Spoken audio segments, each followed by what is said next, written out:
just realizing that I did not unmute the music. Good evening, everyone.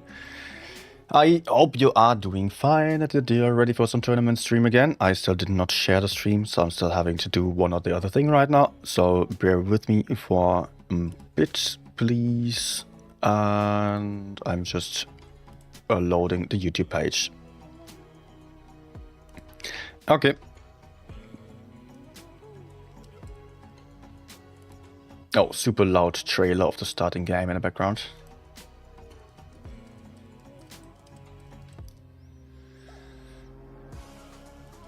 Okay. Good. I am pretty much ready. Ready. Just give me 1 second, please. And tag people. Publish. Onto the official server as well. And let's go. Good. Alright. And now I am ready to go. I still have a bit of time until the game's starting. Still 6 minutes before the first tournament match today. So let me quickly accept the tournament room invite maybe, and then show you what we're all about today. We're going to follow Echelon for the first game, by the way. I don't know who they are playing against yet. I will have to take a look right now, and I'll show you which games we are going to see. So, prove your skill number 2. And 2. Man, I'm well prepared. I'm so well prepared. I have no clue which team is qualified already. It was QQ qualifying. Last PYS, and one more team. Was it APA or another team? 2 teams are already qualified, definitely.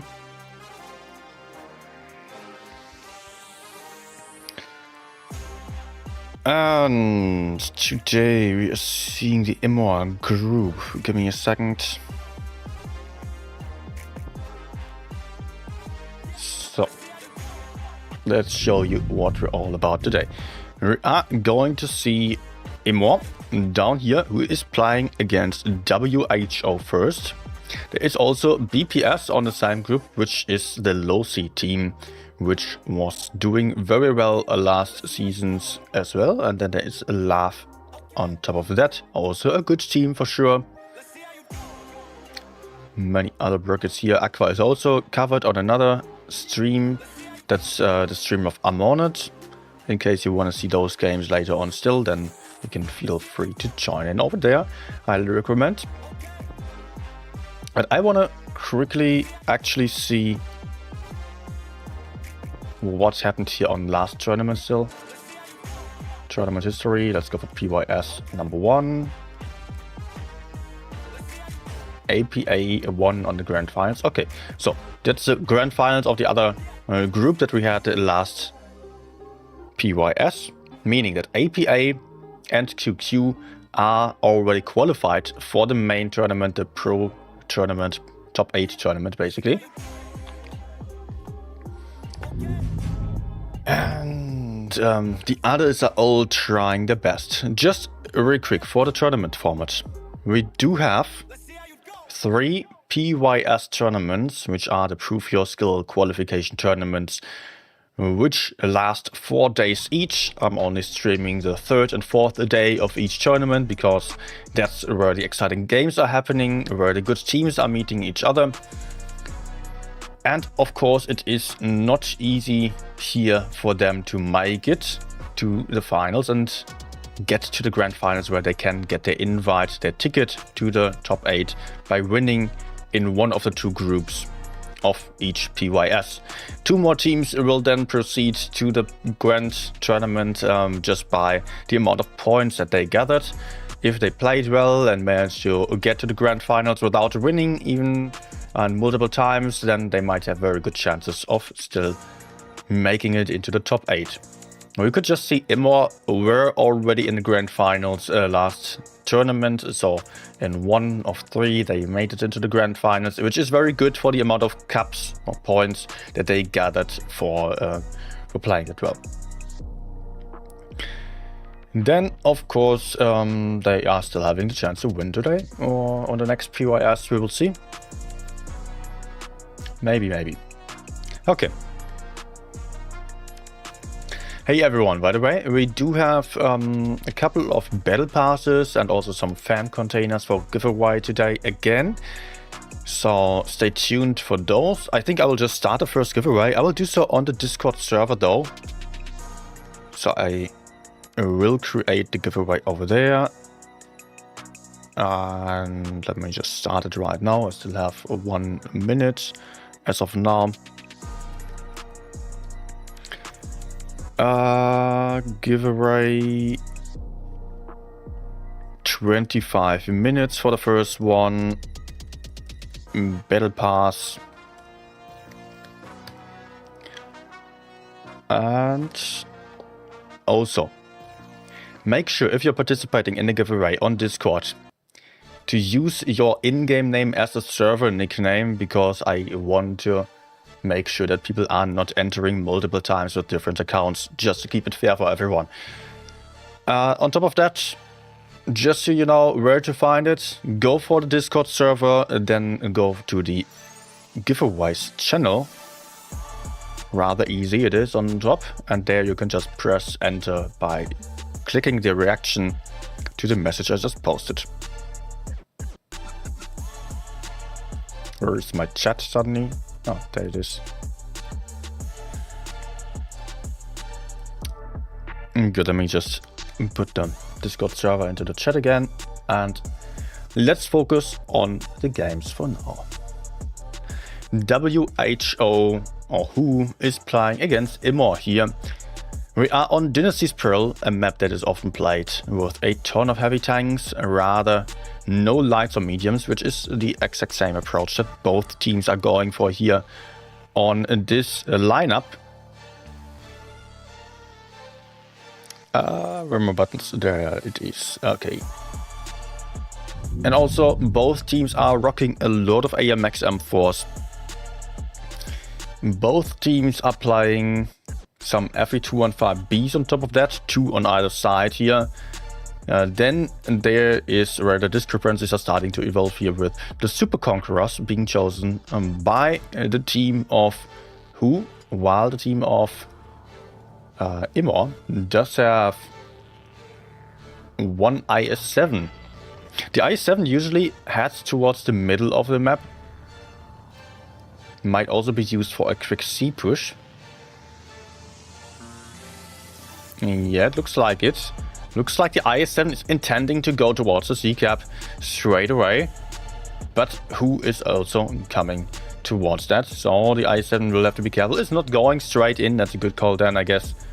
So he might want to push over towards the enemy side here, counting on the side armor of the IS-7. And I think here, with Rise already committing very hard to this position there, that is a very nice opportunity for crossfire here by Ego Sihi, who is to the side also. That's what she said, is rolling in with the FE215B, having amazing DPM, amazing shots into the M4, who is stuck in the middle and very isolated. That can be taken out on the very next shot already. There he is, gun advantage to Immor.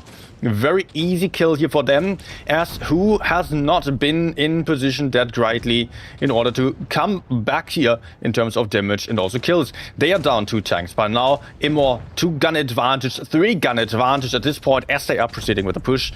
Top T on Team Who with the FE215B attempting to push forward, but getting blocked from the front and also getting bullied from the back, is going down there. So we are suddenly in a 3 versus 7 situation, 2 versus 7. Immor just steamrolling their opponents very easily, and I don't think they are going to lose any single tank. Maybe Reaction is still going down, gets shot there, but I don't think he is even going to die. On the other side, there is another one going down, and then the last one just gets set on fire, and that's a very, very dominant game of 7-0 by the team of Immor. Well done.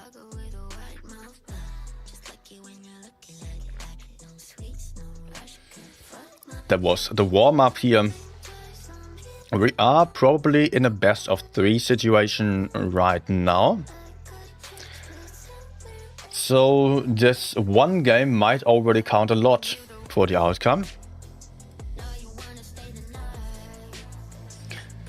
Very good damage spread on team of Immor. They have 2k, 2.1k damage even on the least, on the bottom damage tank here, which is a great number. Top damage just 2.9k, merely 3k damage. So actually very nice damage spread. Everyone was involved in fighting. No one got deleted anytime soon. And the team of Who did have multiple tanks that were dying without much damage here. Multiple tanks without even dealing 1k worth of damage. Especially the FE215B here, that's a problem. The FE215Bs have to be the damage dealers, and that did not work out for Who. Also the M4 just being super aggressive, still not a bottom damage. This game was a very clear advantage for Immor. And we are going to see game number 2 also on this Pearl. Let's see if they are actually changing in their approach here. If Who has something better in mind this time, will be recommended. They are actually going for an IS-4. This tank does have the special speed boost, making it a very quick option to go for some very aggressive positions, potentially like the IS-7 did on last game on side of Immor. But it is going to be interesting to see what they are having in mind. I would also just guess that it is either heading towards the base C or towards the B cap from the inside, like towards the middle area. Let's find out.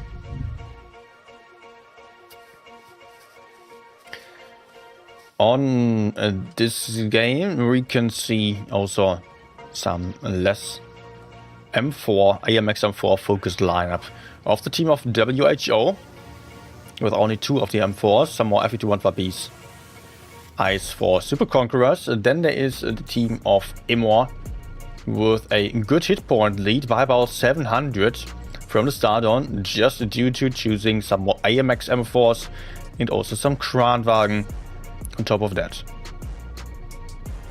So a very heavy lineup by Immor, even heavier than the opponents, despite both teams of course playing heavy tanks only, but just one team being a bit slower there and better armor and more hit points. Good trades for Who at this point. Not that much anymore. And it is already Team Who pushing forwards here. They have seen that they are not having anything or much to the front, attempting to push into the Kranwagen. I guess the AMX M4s have been unspotted up to now. Now they are getting spotted, and Who might be stuck here with this push. That's the question, whether they can actually use their tanks to push in here. They are hesitating a lot, and this hesitation is being abused by the Immor team, who is immediately pushing into the back here, trying to find the crossfire. No, it is Yuki in focus fire. The FE215B meant to deal damage, not able to take any shots. And he is going to go down very soon already. Next shot, it is Kevin, most likely taking the kill here. And that's the gun advantage. You know, also the team of Immor lost 2 tanks by now. It is looking good for Who actually, despite a hit point lead for Immor still. But there are multiple one-shots on Who's side who cannot hide anymore going down there. But also Team Immor is losing 1 tank to Rise, who jumped down there, but he might be stuck. He might not be able to push forwards. Can get back though, but this will not really help his teammate, who is also going down over there. Doesn't look that great for the guys of Who right now. They are lacking the hit points. Nonetheless, the tanks are even for the time being. Will there be any chance here? Norbiter is also down to a 1-shot. Can get taken out on the next one. On the other side, there is Joe Carolla going down, and this shot is going to get rid of the FE215B, meaning we are in a 1 versus 4 situation. Rise, last one standing, and that one will also fall for sure. The push of Who into the enemy spawn just not fully working out, not having enough information, and also just simply not being fast enough and giving Immor the chance to pull around the guys of Who, which made it very easy for Immor to win in the end. as they had much better crossfire here. Well done. Good evening everyone who is watching by now. Just in case you did not know, there is a giveaway on Discord again.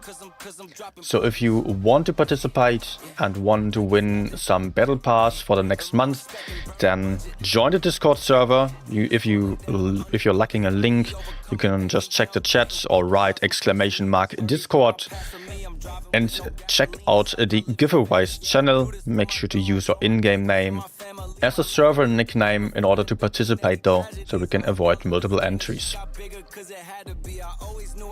Alright, actually the damage spread was fine here, I guess. Both teams having between 800 and 4k damage. And we can go... Oh, wait, we cannot go to the next one, because Immor is already in the next round. That was pretty quick here. So I guess we are just going to play a couple of random games, because the next one's going to start in just 20 minutes or so. Do I stick to PC though? Do I stick to PC? Yes, let's go. I'll just play ratings, PC gameplay, hoping that my aiming is kind of fine.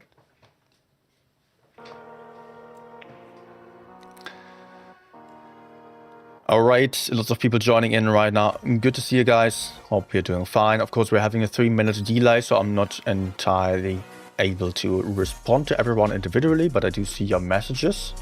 Most of them, some of them. I am following the group of Immor today. So they are also going to meet BPS potentially.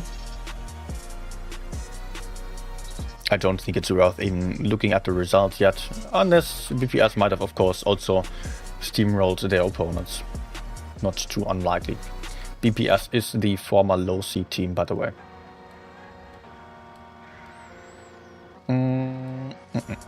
Let's go up here, and I check the minimap right now. I should be careful, honestly. I mean, the situation being is that enemies have 2 mediums. I did not spot them, they might already be on C. The enemies might commit further towards C side. I do have 1 Rhino. C is not getting capped. Okay, it's dead. Let's take the more aggressive position. Ah, nice timing.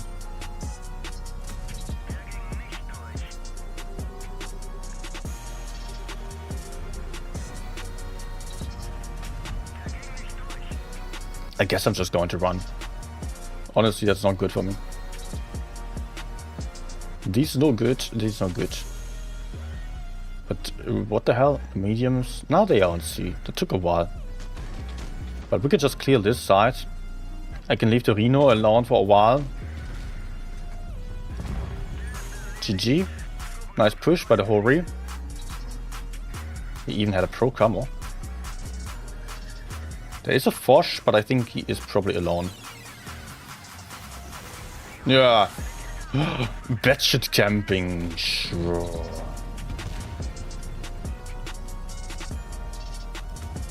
Good. I will have 1 more shot onto the Fosh, I believe. Nice. Ow! Come on! Oh, that's not great. Oh, nice. Fosh bounced the kill shot on the Yak. Max just needs to push in, honestly, but he just did not recognize that the 6 TP had shot me already, so he could have pushed forwards there.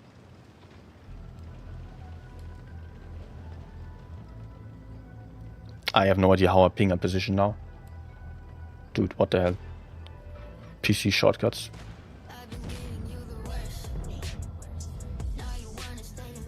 Are you peeking?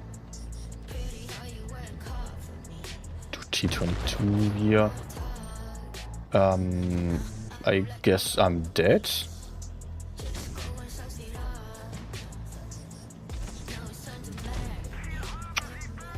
Oh my gosh. How is it not possible that we're just pushing forwards here? Like seriously, they have a camping Batshit and a Fosh. And we had 6 tanks on the left side and no one was willing to go in. Yeah. Hey.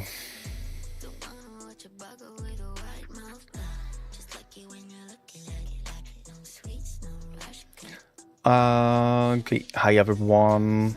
Ciao. Good evening. And yes, let's just go for another game. I guess I'll still have some time for the next one. Should be in about 15 minutes.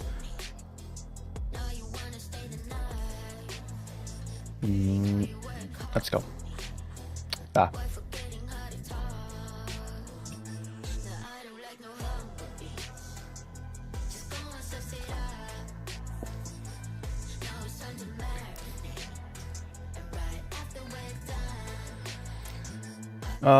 Dead rail. This time we are having. Yeah, let's wait for the icons so I can evaluate the lineup. Okay, I'm the only medium on our side versus 1 light on the enemy side. This means heavy fight is not going to be winnable. I mean, that's going to be pretty stuck there. No idea who is going to take the advantage there. Probably maybe the enemies with a Kran lineup. I guess it will be best for me to just win the medium flank against the enemy budget. But there could of course be some support to that one. So let me try to sneak up here. And potentially I could play quite aggressively. Oh my gosh. Okay, lucky me, lucky enemy. Problem is I did not spot anything now. I mean, nothing to the right side. That's what I wanted to spot there, because I want to kill the right side, otherwise I cannot kill the left side. With no advantage, it's pointless to push the left side, unlike last game, where there was a good advantage. So, let's see.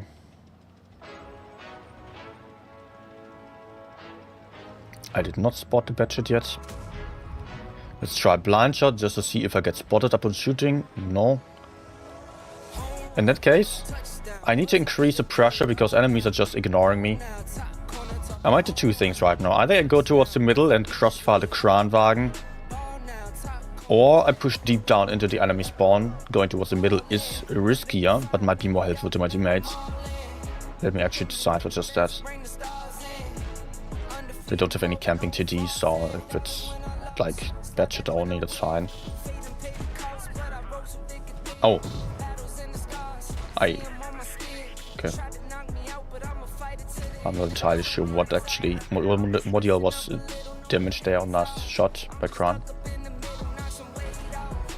And he does have a full clip while standing in the middle, sure. Makes no sense. Why did he not shoot anyone? Anyways, I got a kill. I basically got 2 kills by doing this move. Now I'm a little bit at risk of this. PYS. Failed HG. 38 seconds until I get my reactive armor back. It's going to be helpful for winning this fight. No reset. Nice. I did not expect him to get this shot in. Very good one.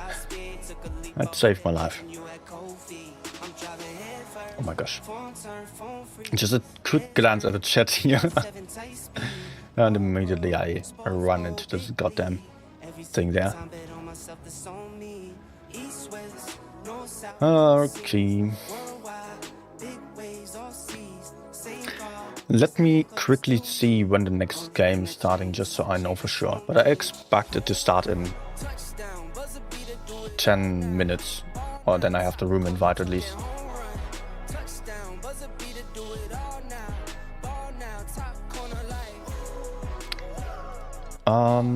As I'm following Immor, I'll just check out someone on the Immor team and let's find out. Okay, BPS versus Immor, not unexpected.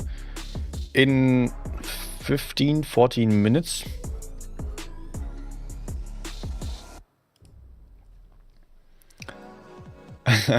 Darkman saying Toaster ran 6 sorry first game on Aqua's team.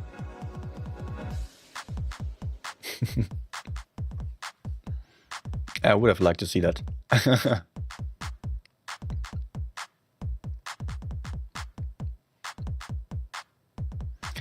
In case anyone else just joined in by now, any new people here, there is a giveaway running on the Discord server. So if you're joining Discord, then you can find... How do I actually do it? I don't know how to do my shortcuts, but I have a chat. If you are joining the Discord server, there is a giveaways channel. You can just check that one out and win a battle pass there. Sponsored by Warmber Gaming, not by me, because I'm poor. So, in case you want to change that, please donate. We lost the first one in 30 seconds. Amazing.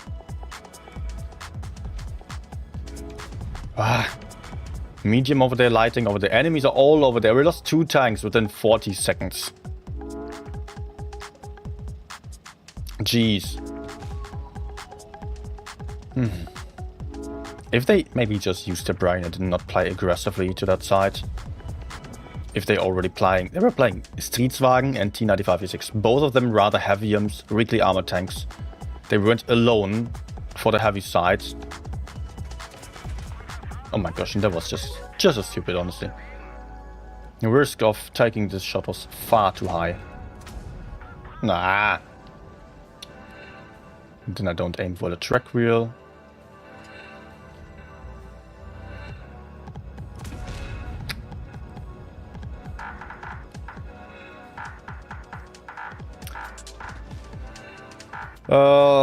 We have 0 chance of winning this game, honestly.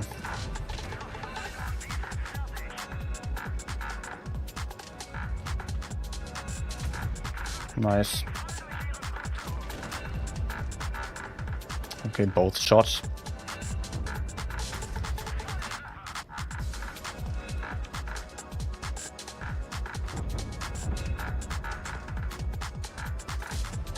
Nice. Caro? No. No, Caro, why?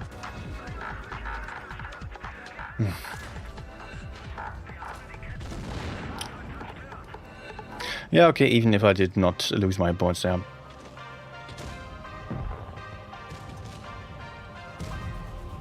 Even if I did not lose my points, I would have just died.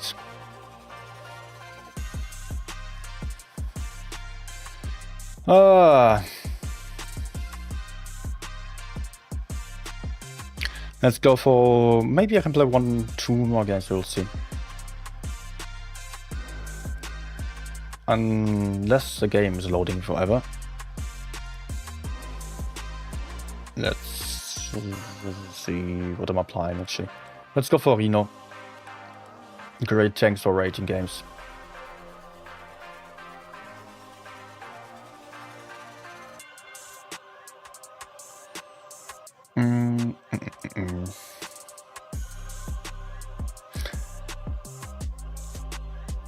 Okay, what do we have here? Mullendijk in Encounter.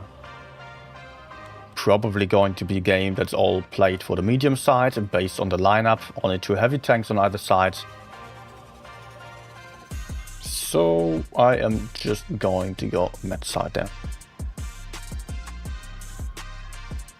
Don't need for me to flank around. That would be pretty useless then.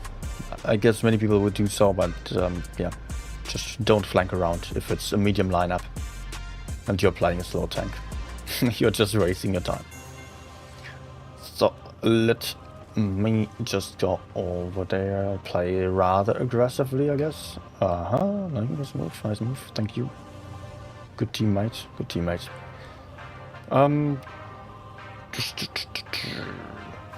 No spots yet. Do we have Hori spotting? Interesting. 907 playing aggressively, Caro and KPZ rather passively. That's fine. It's fine. We can maybe just go in take him out. Not unlikely that the enemies are here with multiple tanks as well, but nice one.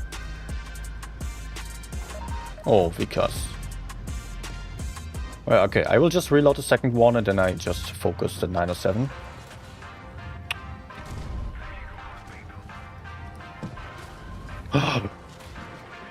Oh my gosh. No!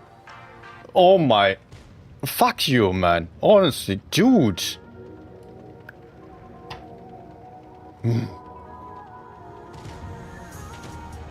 I'm a one-shot and he pushes me out for pushing in. Great.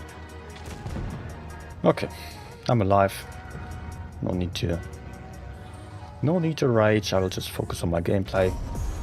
Try to do something still.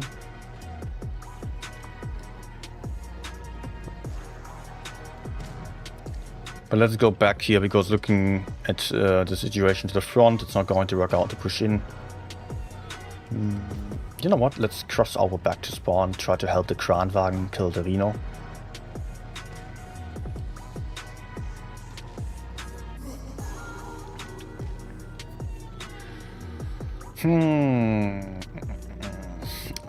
Yeah, I'm not going to platoon right now. It's pointless because I'm intending to play tournaments. Sheridan might be coming.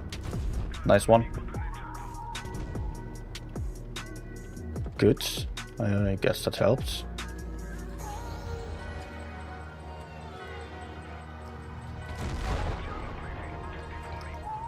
Rip. Okay, I have exactly 7 minutes until the next game is starting, so I might just play a quick one.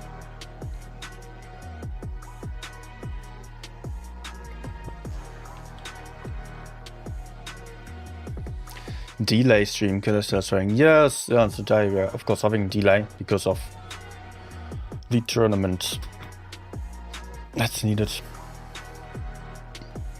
I will see later if I'm going to just cut off the delay and still play a couple more games then. Up.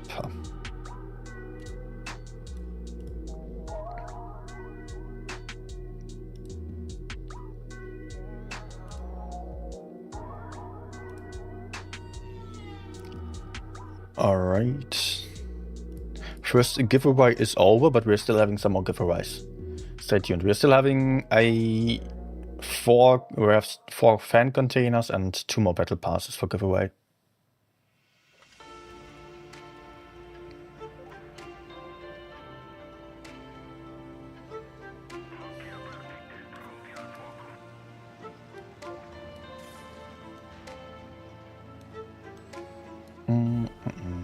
Three mats on our side, 3 on the enemy side, okay. Also all team is coming towards this flank. It's good.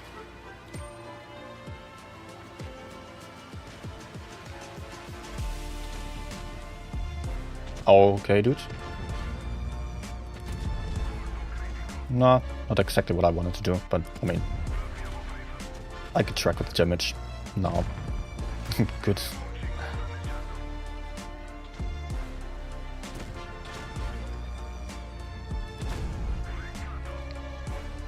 Alright, this is where I intended to go. I wanted to just take a hull down position over here, try to crossfire now.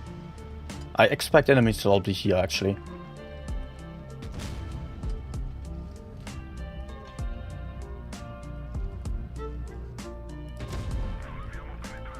Not a penetration.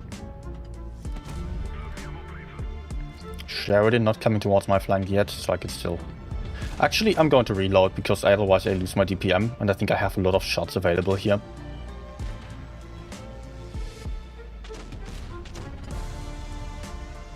Yeah, perfect call actually.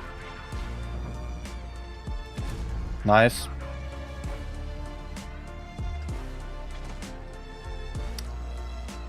Am I fine? I might struggle a little bit here. T2H is pushing in, but I have some kind of backup at least.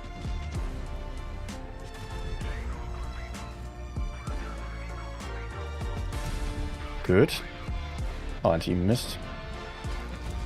And I missed.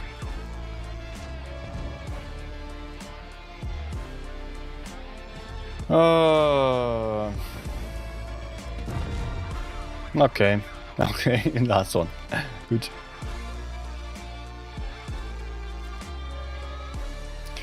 Three minutes for the next game. Good, that's fine.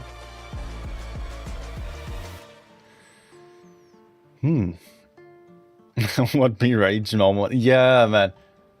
If people are blocking you, that's like the worst thing to happen.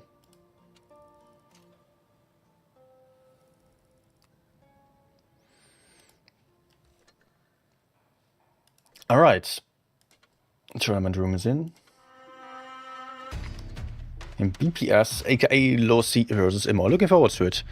So let me maybe real quick start the next giveaway, as I already read it up. This one will be fan containers. Again on Discord. I will just do for like 25 minutes. 2 fan containers. And also again make sure to use your in-game name as a server nickname, otherwise problem.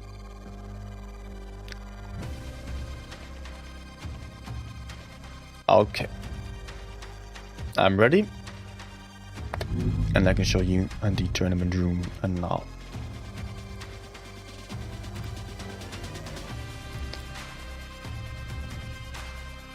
Good.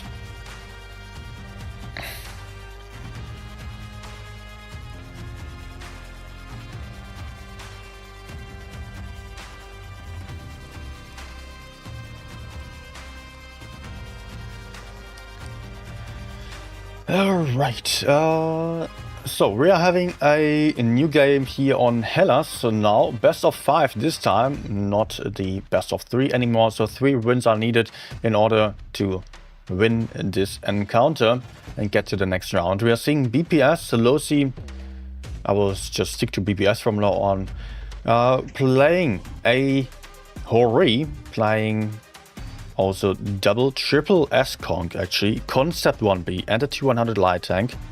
Interesting tank choices here honestly with the Hori and the Super Conk Concept 1B combination. Mostly people play the M4s instead and no Concept 1B. I don't think I have seen any Concept on this tournament yet. T100 light tank of course is popular. And also some teams as referred earlier like Aqua and love the Hori and do make it work. Immo playing 4 of the AMX M4s, double FE215P and 1 E50M. That's a lot more of the typical meta lineup that we are seeing a lot in the current meta. 1 minute left to go. And we are going to see Hellas again. Very symmetrical map actually, so there's not a huge advantage. A bit of a positional advantage on the medium side for the red spawn, which is Immo right now.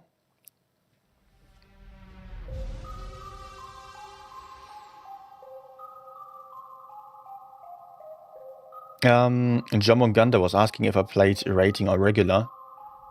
I did play ratings, that's why the games were a bit different, and also at close to 6k ratings, so it's a little bit more balanced. Not really, not really super balanced actually, but just an attempt for balancing teams a little bit. So people are trying to focus me more. Well, they're trying to focus low hit point tanks more, they're trying to go for kills more, and yeah, just generally playing better and better tanks.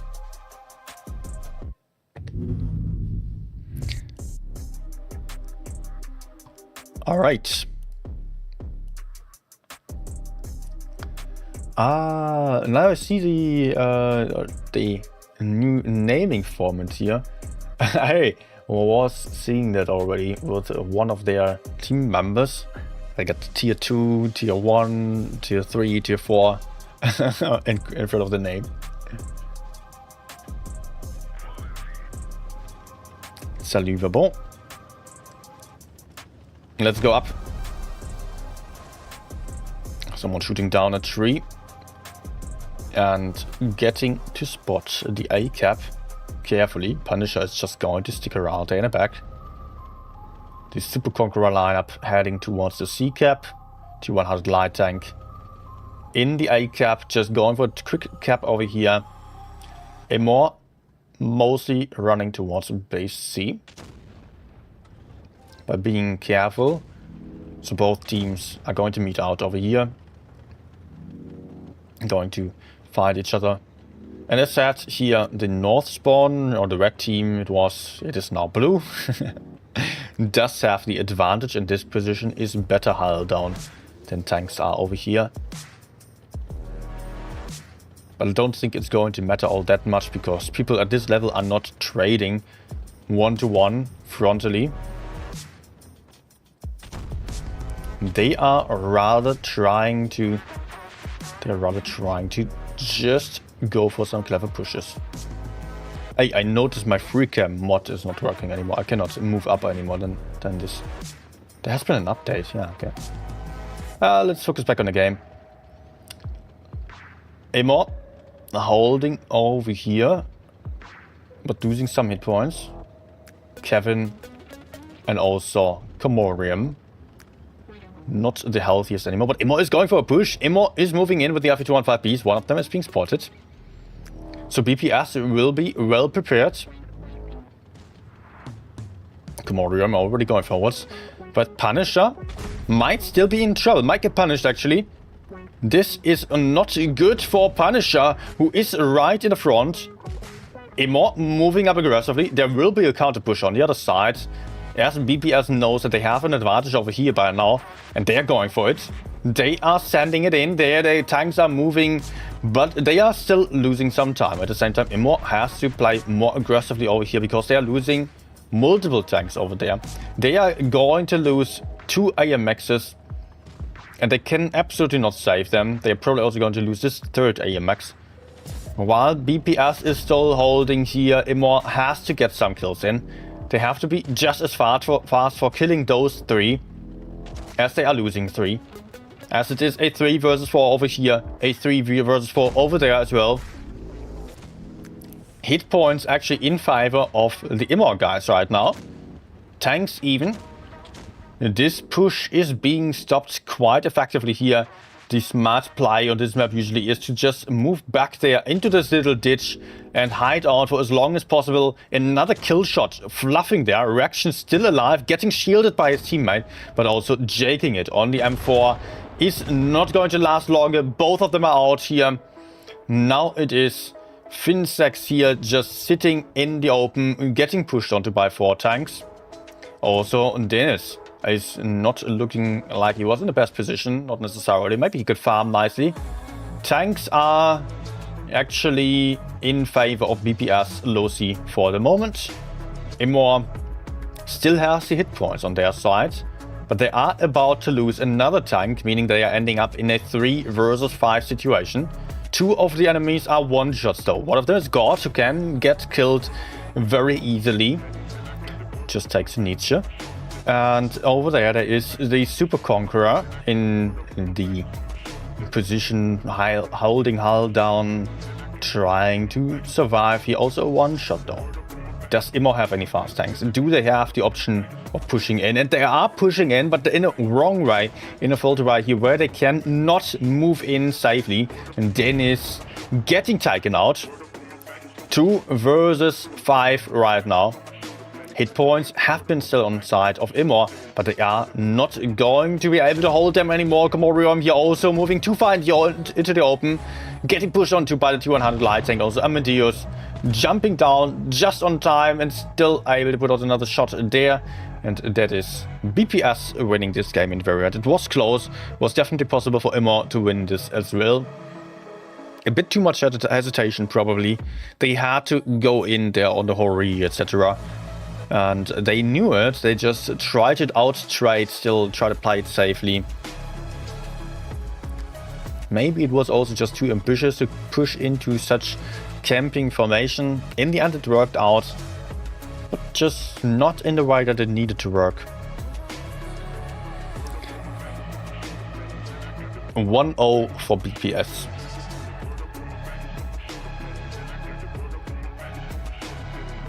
And we are heading into the second game by that. We are going to see the same teams, the same map again, just different spawns now in this battle. Lineups do change a lot as well, especially for Immor. They are now playing 4 of the Super Conquerors as well, 1 Fe215B, 1 AMX-M4 and a light tank. That reminds me of what BPS chose previously already. BPS also going for the Super Conquerors, 2100 light tank, Fe215B and a Hori. Again, on their side, no AMX-M4 this time for them. So they are actually also playing the trickier to pen Super Conquerors. I don't know if they are actually better than the AMX-M4s. Mostly people prefer the AMXs. But the Super Conquerors also have their advantages, especially when it comes to hull down gameplay or maps where you can afford to play hull down, where you do have the options of just hiding your hull, hiding your tank in the hills. And then the Super Conqueror is actually standing out there. I assume that this is the reason here for them to choose it, because in the open, when you have to push in somewhere and do not have anything to cover your tank, then the AMX-M4 gets a few more ricochets. It's a little bit better on the survivability. Survivability, goddamn, what a word.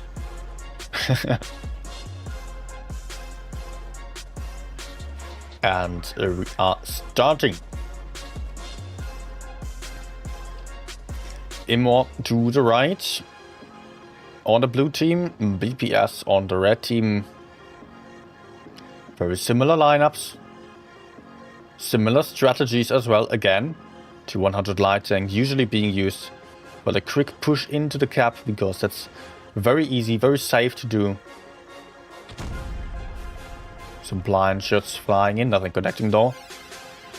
It is close. It is the team red, team Lucy, BPS.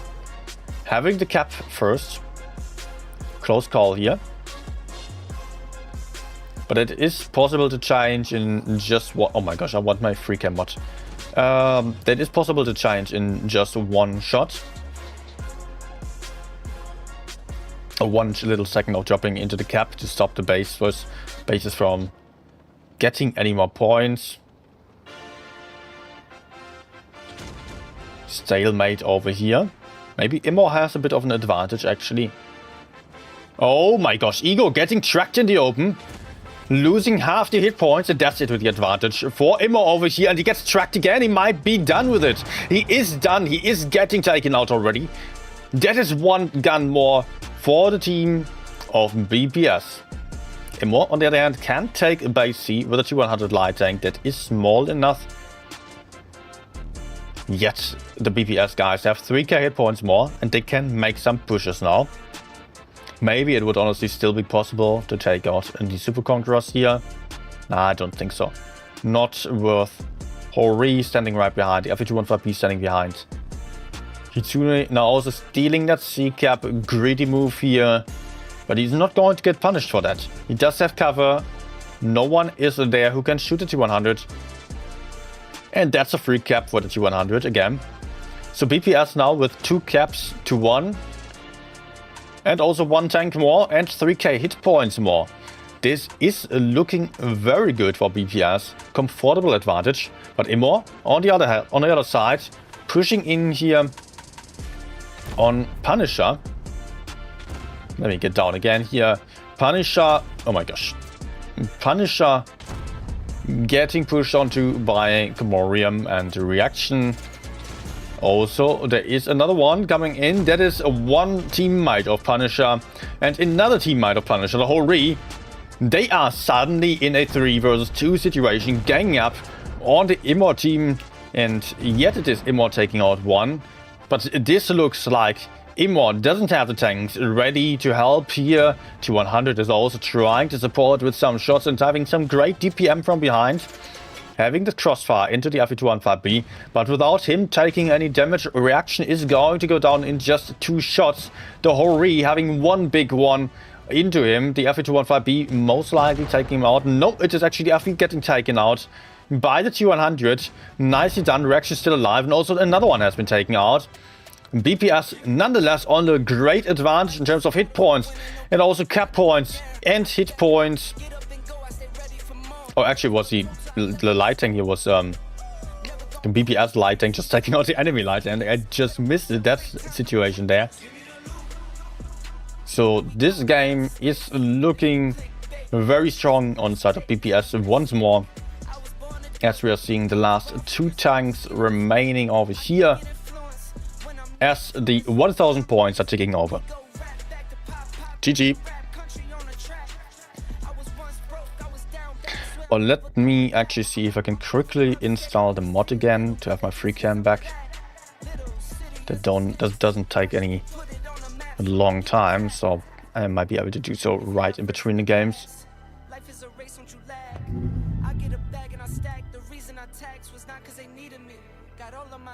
Just need to ready up first.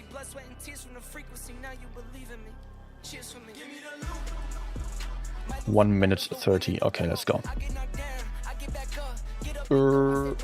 Let's go. Let's go. Let's go. You're not going to see what I'm doing right now because I don't want that. Oh. Okay.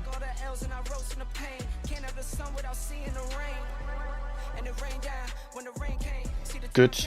That should already be it.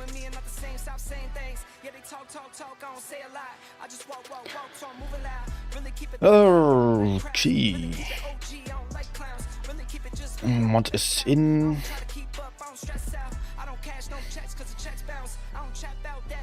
Is BPS playing with Legionnaires? All teams have Legionnaires, I would say. I think so. At least all the teams have some people who are from a Russian server, a Russian region, or even some NA players. I don't know, honestly. BPS is a former low-C team, so they are Russian-speaking anyways. They have mostly Ukrainian players, but also some Russians. Kitsune is Russian. Yep. Probably someone else as well. Some of the Russians also did join over to Europe. I mean, they did flee. So not all of them are living in Russia, of course. They can only have 2 over there. Many Ukrainians and Russians. Some Russians probably as well than over here. At least that's what I know from BLAV. I guess it's not much different in BPS then. That's a very common thing at the moment. So 2-0 for the team of BPS by now. Which means they are on a match point. They only need 1 more game in order to make it to the grand finals of today's encounter. Here, Kitsune going for an aggressive first spot. Imor did not take any damage for that, but got spotted with multiple tanks. They are moving in on base C. And going straight into that C cap. Cap advantage to Imor. Double cap as well. In the meantime, Kitsune is heading over towards the base A together with Daniel. They are not going to play for the caps though. They want to go for the kills here in this game apparently. Interesting call to completely abandon any bases. But they are setting themselves up for crossfire here. And I see why they are abandoning the A cap, because they are seeing that Imor is pushing forwards. So the mediums also do need to support to not leave their teammates alone too much. And Komorium, I don't know, has been isolated here already. He is very far in the back, not having much support. And there is Reaction trying to support here. And that's not healthy for him. He lost about half his hit points, lost his only repair kit most likely, and is immediately getting counter pushed.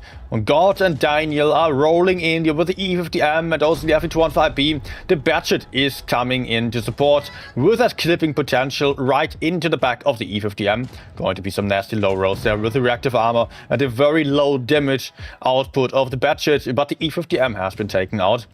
And also Gamorium is going to be taken out. On the other side, 2 tanks on BPS side got killed as well at the same time.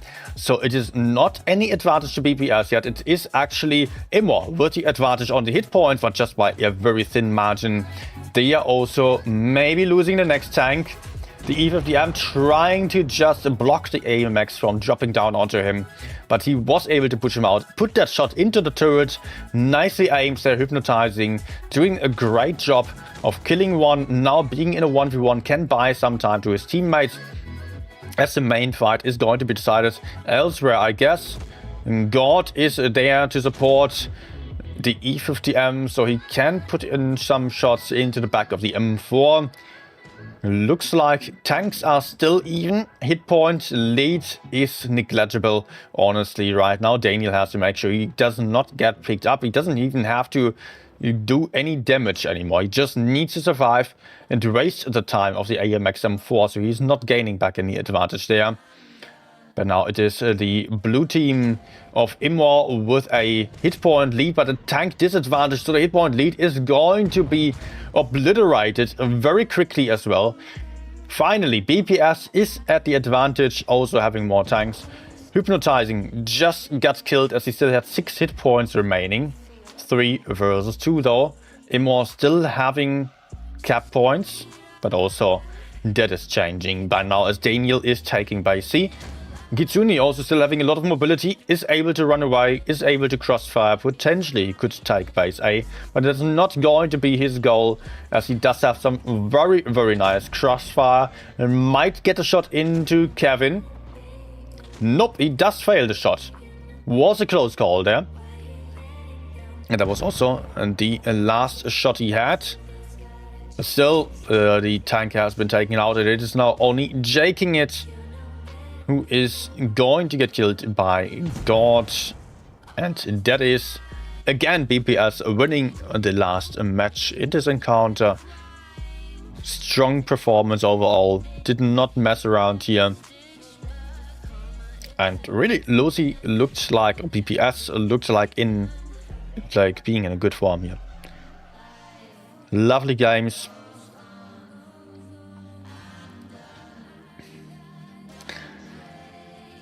And we are done with this set already. We can probably wait a little bit for the next ones. Sure. GG's here. Let's see. Is the next one's already? Yes, okay. Straight into the next game. 2 minutes in between.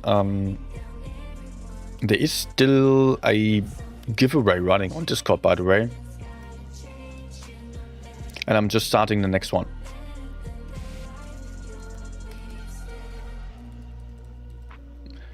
Okay. 1 second. Good. So guys, there is a giveaway today again, of course, on this channel, as for all the tournament streams. When you are watching live, we do have a battle pass and also still some fan containers for giveaway, so make sure to join in on the Discord server.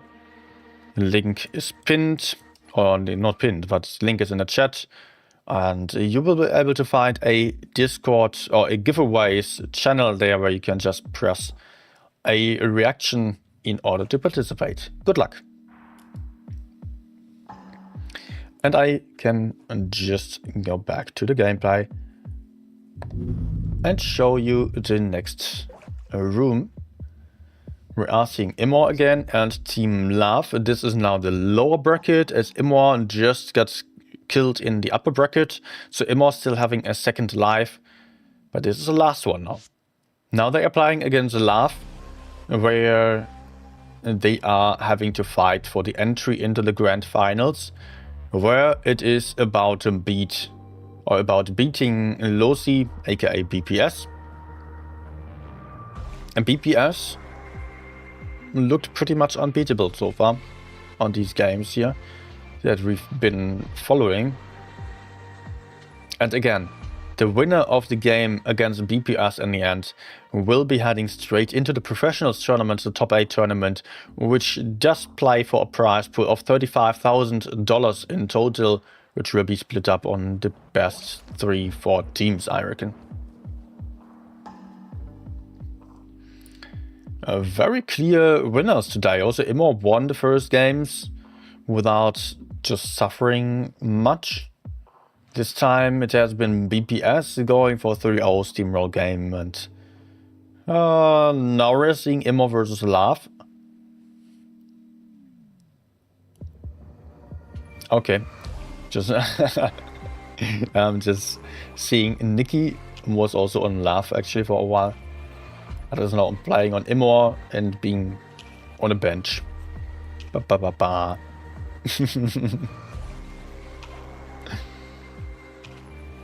But Love also doing some good stuff here. German team, by the way, currently the only... No, Raid is also playing, but Love is probably the best German team that is out there at the moment. I don't think that's an overestimation of their skill level. Alright, next game is going to be on Kennel, which is one of my favorite maps. I guess many of us love that map. On Kennel, also in tournaments, there are always very interesting strategies with some nice shootouts. Some campy games might happen as well. We are hoping that is not going to be the case. Love is playing a lot of E50Ms. They're playing only 2 heavy tanks, by the way. Just 2 AMX M4s, 2 E50Ms, 1 to 100 light tank, double batchet. Looks a lot like a A-sided strategy where they can play for the distance and can potentially camp it out by just taking the bases. If they can take the cap advantage, that's the crucial thing about playing this. On the other side, we do see some more heavy tanks, 3 M4s, 1 Super Conqueror, triple to 100 light tank. They seem to love that one. So Immor also having some mobility on the field, but far less than Love. Heavier tanks, of course, are just easier to navigate, but at the same time, if you are ending up in very nasty crossfire, it is not great for you and you will struggle to come back from a disadvantage there. Okay. Kennel now on game 1 of this best of 5 situation of Immor versus Love.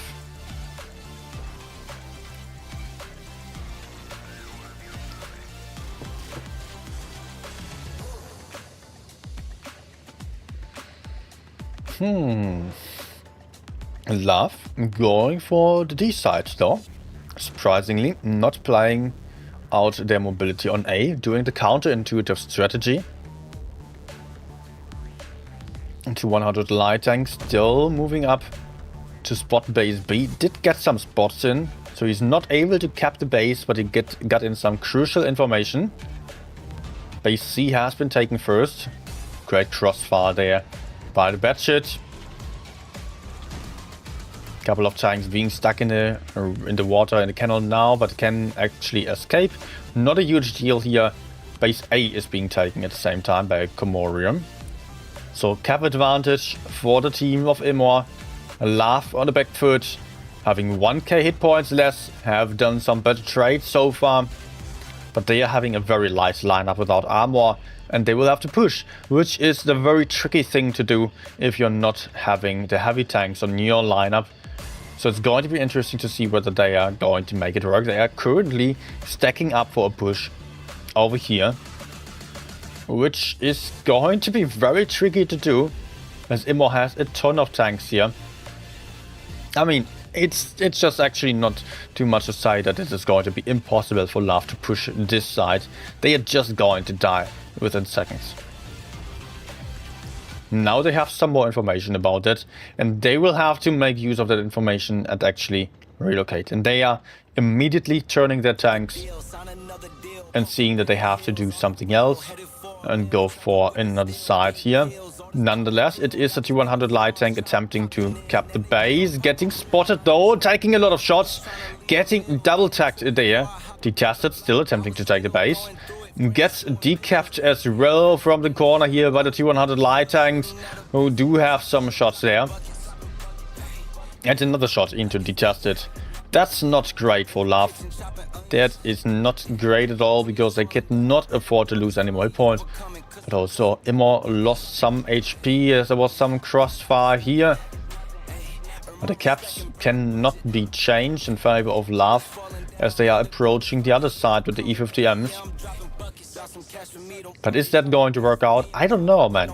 I think actually there's Love just played their deck, they played their hand by sending it into base C. And that's not working out. Meant that they get set back too much in terms of hit points, so that they can really not push in effectively anymore. Immor also still putting in nice shots here. Love can really not afford for this to happen. They are pushing at a huge disadvantage now. Detested going in, still getting shot by the T100 light tanks. Is being spotted. He is no surprise to anyone over there. But base B is getting capped. Can that be taken? I don't think so, because there is Kevin over there who does have crossfire. It requires a decapping shot right now. Right now it is no decapping shot, so base B has been taken. Base C has been taken. This might suddenly still be possible for Love, if they are able to keep their tanks alive. Toby is certainly going to go down here. Will still take a second direction, or it is someone else. It is Dennis taking him out. Well done. One gun war only on side of Immor though. It is possible to win this for Love if they are able to play for the caps, but I don't think that's going to be possible if they are that committed. Detested about to be taken out as well. It is one more tank only still for Immor, as also they lost 2 tanks by now. But the hit point gap is absolutely huge. That is not going to be possible to come back from for Love. They need to play for the caps, or nothing else is going to work here. And Line also now getting pushed onto by Kevin. Might be able to pick up the kill. Does get the kill shot in. Well done. But they lost the caps there. Base B is on side of Immor suddenly. Line one shot. Detested. One shot as well. And also the last tank is not having many hit points. Sherry and down to 2 shots as well. Line attempting to sneak in some crossfire, getting taken out there by the AMX though, as he got spot, and that is the point win now for Immor. Love attempting too much for the lack of hit points they had. I think they really lost it once they took base C. You know, they had a plan there. I will explain the plan in a moment, if we are seeing what is happening here. Let me see the damage spread here real quick. Toby having bad time, but yeah, was just not that great here for multiple tanks on side of Love. It was honestly a little bit uncoordinated. So the thing is that Love wanted to push into base C, but then they noticed, okay, there are a lot of tanks to the front, so they relocated. That idea made sense. It made a lot of sense. It did not have any advantage for pushing in. But taking base C only worked if they had the tanks to the left side, the E50Ms, and the Batshit who were covering and making sure that no one from Immor was shooting into base C. And as it was given up to be aggressive on the left side, and Immor was not distracted anymore. They had the freedom of directing all 7 guns basically, or whoever had the option of shooting into these or onto those 2 which were on base C.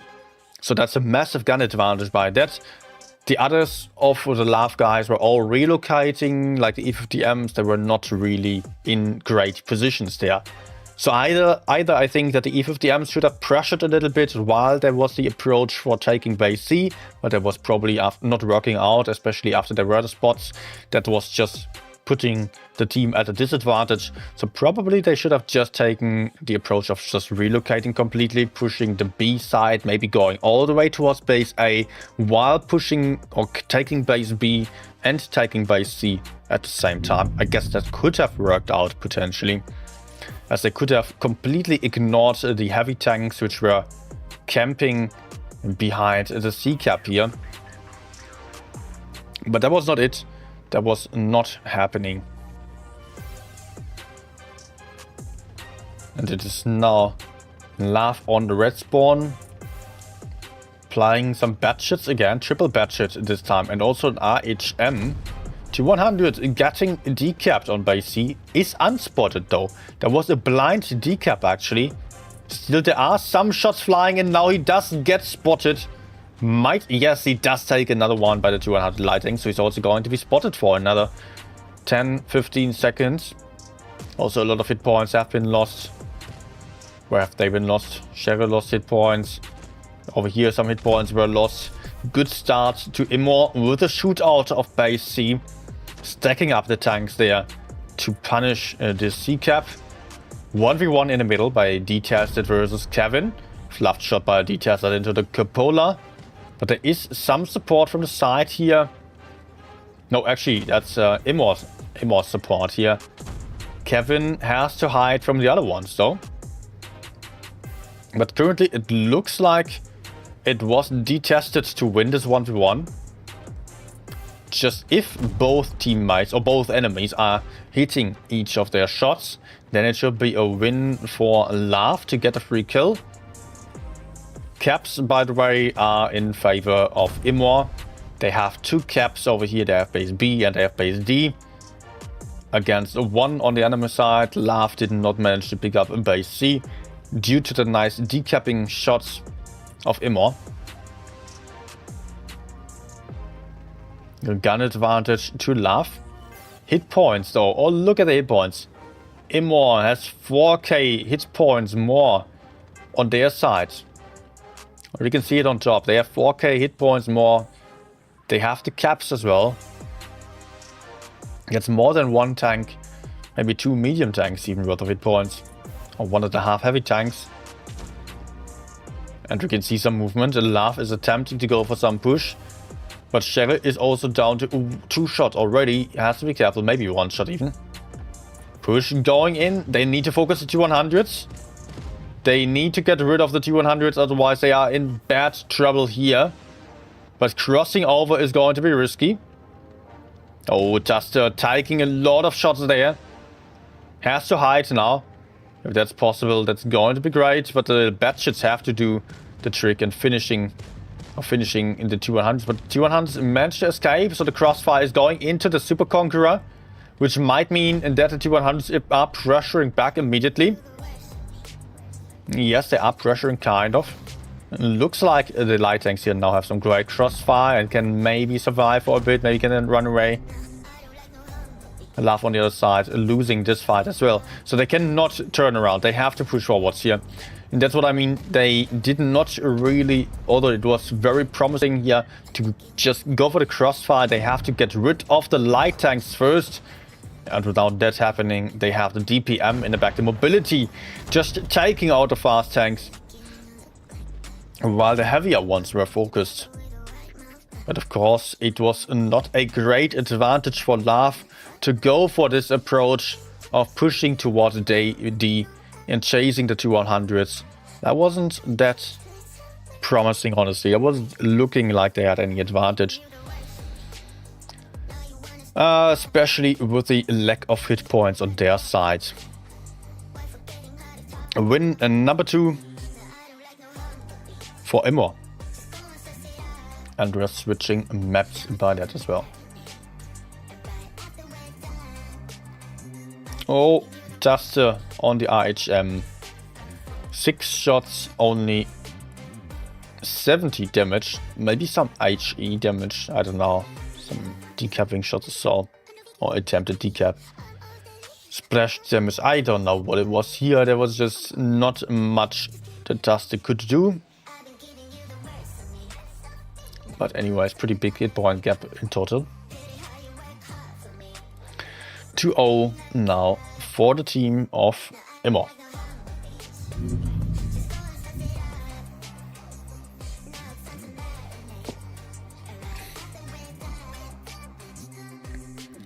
And that, by the way, that brings us to the match point. In a best of 5 situation, of course, it needs only 3 wins. We might potentially see the third steamroll, the third clean sweep. Clean sweep or clean swipe? Help me out.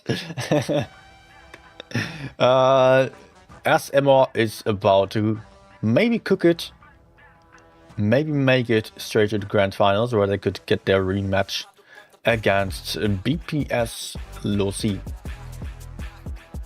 15 seconds left to go. Love is flying double E50Ms now. Normandy, new map. I mean, new to this tourney today. Fairly light lineup again. Double E50M, 1-100 light tank, double S-Kong, double IMX M4. The team of Immor is playing heavier than that. I could see already. Double 200s as well. Triple Super Conqueror, double AMX M4. So they are having one medium / light less. But still, the E50Ms kind of work as heavy tanks that are having more armor than the enemy T100s. So not a massive disadvantage here. And also just some good situation in terms of mobility. For Love. Quick spot at the center. Both teammates or both opponents of the T100 light tank players facing each other there. Immor has been very quick to take base B over here, so they can sit back for now.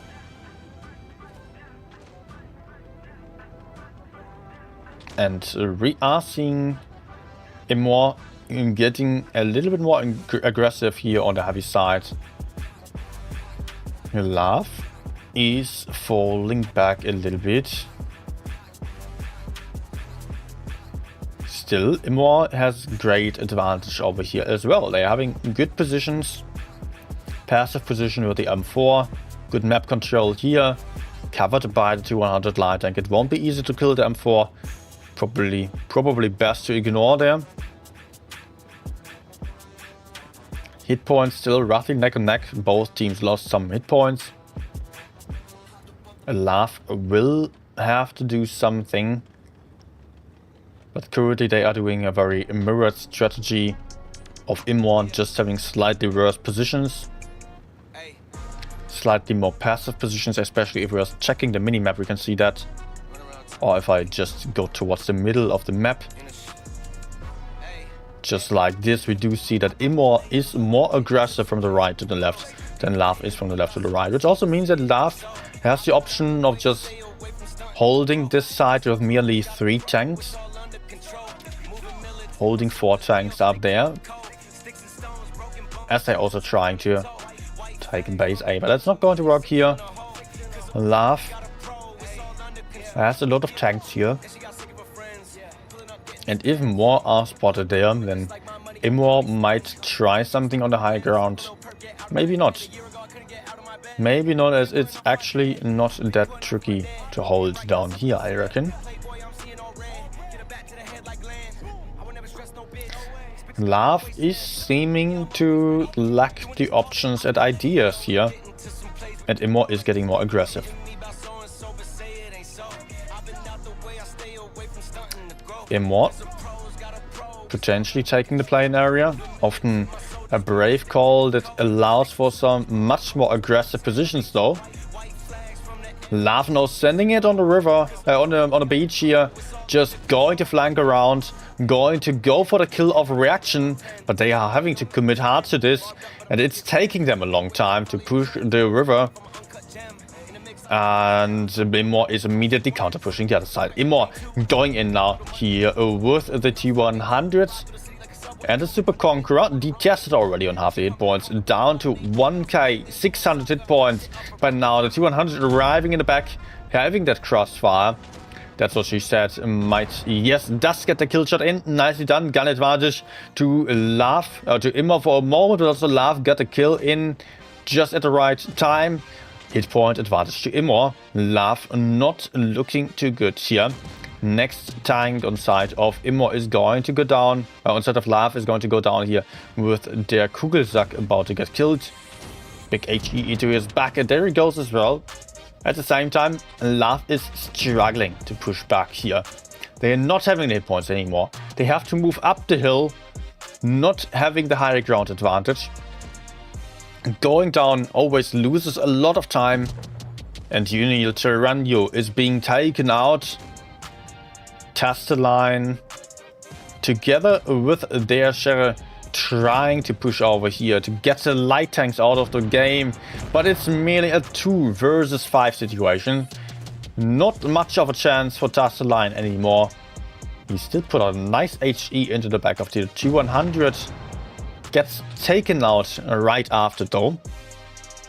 And Immor is going to go for a 3rd kill with a ram kill of Dennis Geekboot into the AMX M4. And that is actually clean sweep. Thank you, Banjo Man. 3-0 for Immor. So they're going to go into the grand finals and get their rematch against BPS. Congrats. Let's see if they can throw in some more punches towards the BPS guys on the last match, because that is something they have to work on after the previous battles against BPS. I cannot say that Immor was looking all that promising against them, although they definitely have some skill, as we could see here.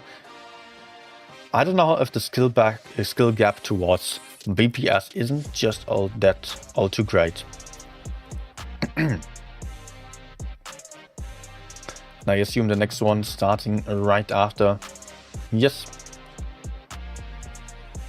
Grand finals. But I have to wait a minute. Let's quickly reset the score.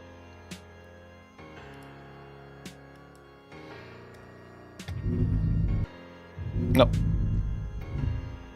Okay.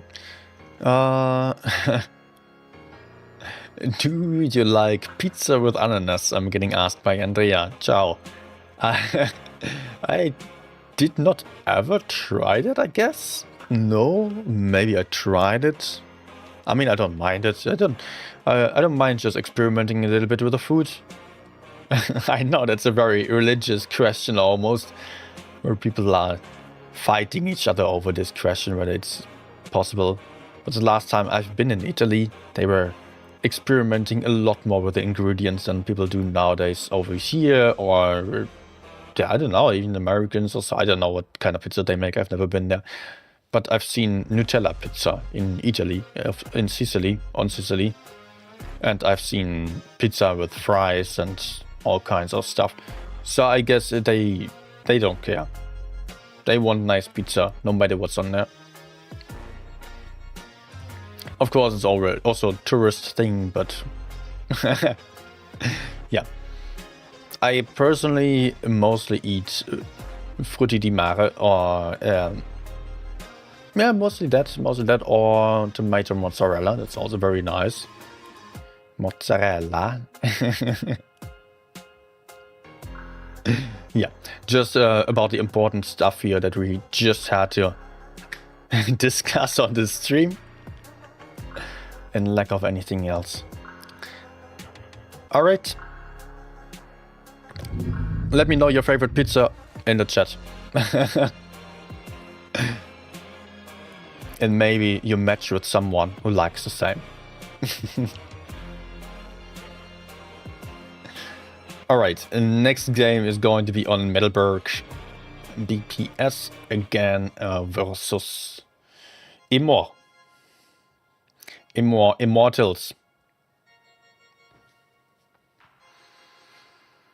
And BPS True Shadows.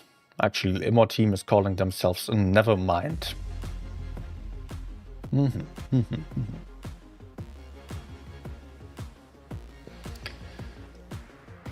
Okay. We do see a lineup of a budget, a lot of Super Conquerors again for BPS. They seem to like that tank more than the other teams. Also, double AMXM Force. Immor going for the more conventional setup of 4 AMXM Force on Milberg here and 1 F215B, 1 Super Conqueror as well for some extra hull down and DPM power, and a 2100 light tank for a spotter tank. So both teams with the 1 light tank, no mediums, otherwise full heavy.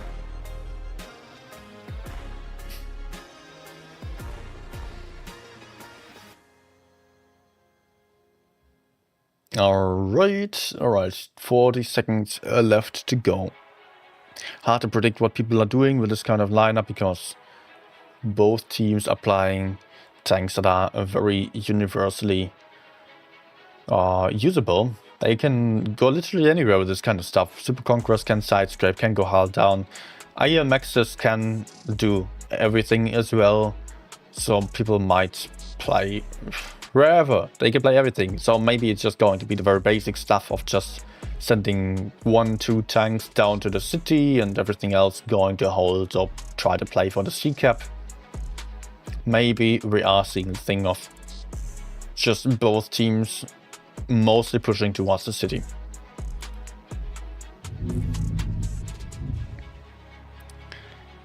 Pineapple on pizza should qualify as a war crime.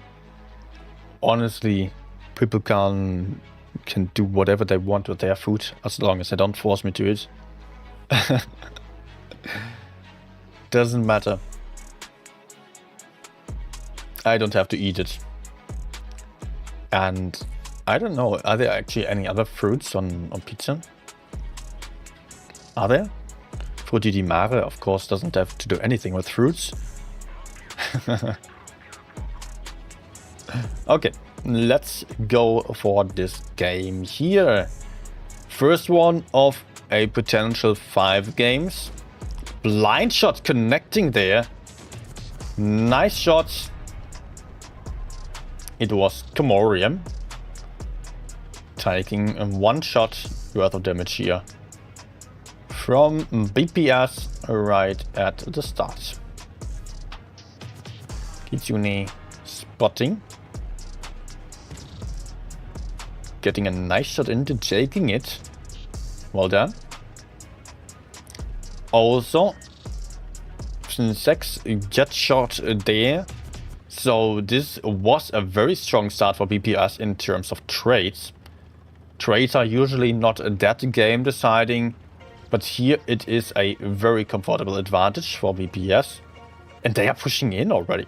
They are going in for the push here with all tanks moving up on base C where they can have crossfire over there. These tanks are also able to take base C potentially. Getting decap there, no, they're not caring about it. They want the damage in. They still have some crossfire. Looks like they are in great positions here. They don't even need to push out over there. They are just bleeding down the enemies. That's what she said is out. Twinsex can still hide for a while. So it will be BPS probably just falling back a little bit, maybe capping the base, maybe re-pushing those 2 tanks over here. I think that would be the call to go for. But suddenly it is BPS in trouble. Immor coming back here despite a tank disadvantage. Immor is now going hard on those tanks on base C. Killing 1 already. The second one is also about to go down. There's a second one going down. Immor also losing a tank. 2 tanks out on either side, but also reaction is a 1-shot. Is about to get picked up. It is not the light tank, it is Punisher from over here. The push is still ongoing onto this isolated tank over here. Punisher going to support that. Kitsune is having some clip into the side as well. Looking like we are in a 3 versus 4 situation. Immor 1 tank behind, hit point wise also behind by a good margin already, about 1/3 less hit points here for Immor. Sounds a lot stronger than the 2k hit points difference that it actually is. Imor will really struggle to come back from this. They might need some magic to happen here, maybe some armor racks or so, maybe some big fires. A lot of luck, a lot of bounces, ricochets. That is not happening as Kitsune is using his last shell of the clip to actually finish off the 200 light tank. He can just go in again, using the fully loaded clip to put out the shots into the back of the Super Conqueror. Kitsune having one more shot and getting the kill. I think Kitsune played a big role in actually making this game work, in making this possible, making this a win for the guys of BPS here. Kitsune, by the way, also is a caller of BPS, former Losi, and also caller or very experienced player on the Russian server, Rush on Leicester as well. So definitely one of the most experienced players here to play this game. GG's. That is win number 1 from BPS. Kitsune farming 4.2k, picking up a lot of kills. Hypnotizing also 4.3k. Double carry there. Nice game. That's what she said, was having a really rough time. Not being able to hide his tank there, not having any real backup by his teammates. So 1-0 for BPS to the left. But everything's possible still, of course, because we do have a best of 5 encounter here. So 3 wins are needed in order to get the invite to the top 8 tournament straight away. Okay, we do have a few seconds again, and I can read a couple of pizza recommendations. All right. Okay, everyone. By the way, just be aware that we are still having the giveaway running on the Discord server in case you have not entered it yet. Also, there will be another Battle Pass giveaway. Well, game number 2 is about to start with BPS playing Kranwagen, double M4, Batchet again, F3-215B double Super Conqueror. Interestingly, quite a bit of a different lineup. And Imor is going for almost exactly the same stuff, just that they are not having any light tanks on their setup this time. What am I reading there? Fusilier recommending pizza with pesto instead of tomato sauce? God damn it. Take some tomato sauce and put pesto on top of that. Let's focus on the game. Imor using their full heavy lineup to just simply push the city out. No hesitation at all. There is a FE215B over here in the corner. He does have a nice hold down spot. Doesn't have to be too afraid as he can hide his entire tank. Nope, not exactly. Nice shot by jaking it from the side. The FV has lost some further hit points, down to 1.9k, but can hold in this area and can just maybe put out some shots. Struggling with the gun depression, it seems. But double cap for Imor. And BPS has all the map control on the other side. Trying to simply flank around the opponents and put in some crossfire. Oh, it might be Dennis Kickbutt just getting crossfired by the batshit BPS team. Amadeus it is, so this time not Kitsune.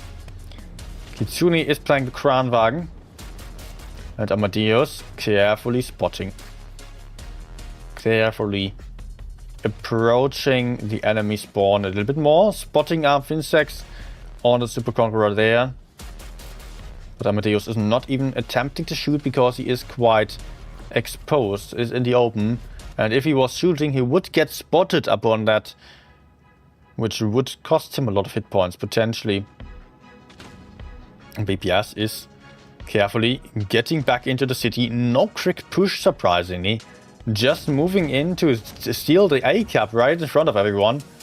But I think they're going to struggle if Postavinia is actually doing this on his own. He doesn't seem to have that much backup from the side.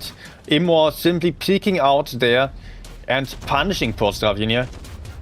Greatly done here. Does look like the hit points are neck and neck though. Cap points are on side of Immor still.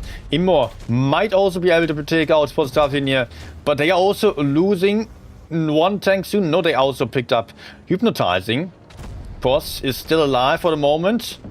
Can get killed over there. So 2-gun advantage for Immor. Hit points in favor of BPS despite the gap in terms of guns already. Also caps in favor of Immor. Very, very close match. Hit points on side of Immor, but it's not about the hit points anymore. It's not about that. It's all about the caps. It is about getting some kills in for Immor. They just need 1-2 kills. All caps have been stopped by BPS, and Immor needs to keep their tanks alive. But that's what she said is about to be taken out over here. Not going to survive against the Batshit, I guess. The Batshit, though, is also getting shot down to water, gets taken out. Guns, only 2 on the field for BPS as they are losing on points. Well done. Was an interesting game. Too hard to actually call exactly what was happening because there were so many different fights happening. A lot of trades happening. No really coordinated pushes, but great move by BPS to go towards the A cap again. Almost I managed to stop it, but Immor just has a nice position to cover base A and base B simultaneously without having anything too exposed there. Deserved win. And we are going to change the maps in a 1v1-1 now.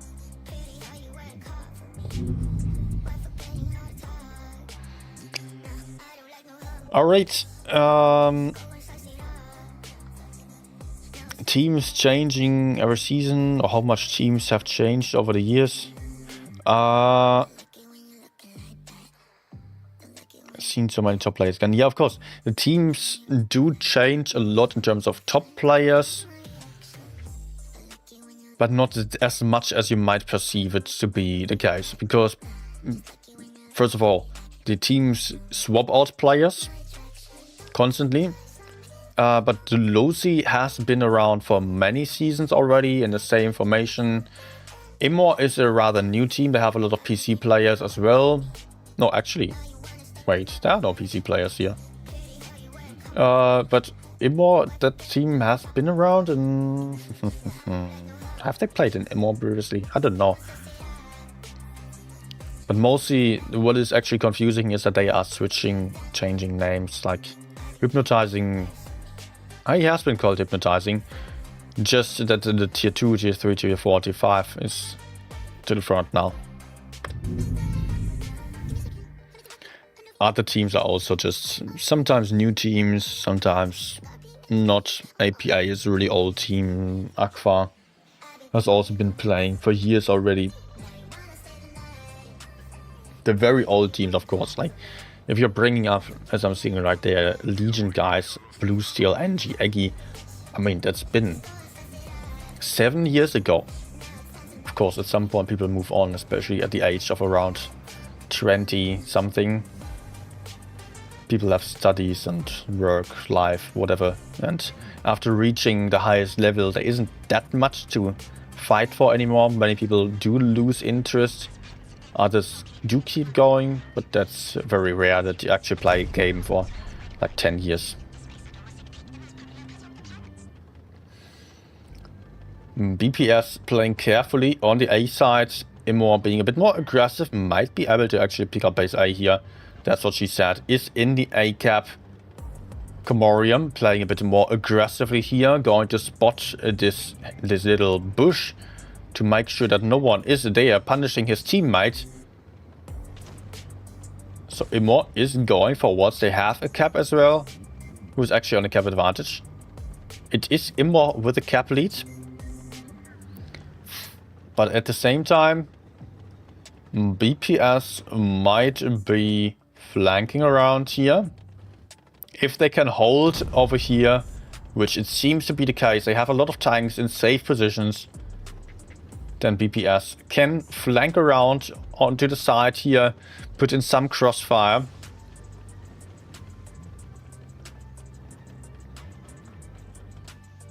T100 light tank in a great position to spot. Not going to go for any more caps just yet, but he might go for caps still. Or someone might go for base B. Oh, look at that shot. Hypnotizing, shooting for like 500 meters over the diagonal of the map here into reaction, I believe, or Kevin. And Dennis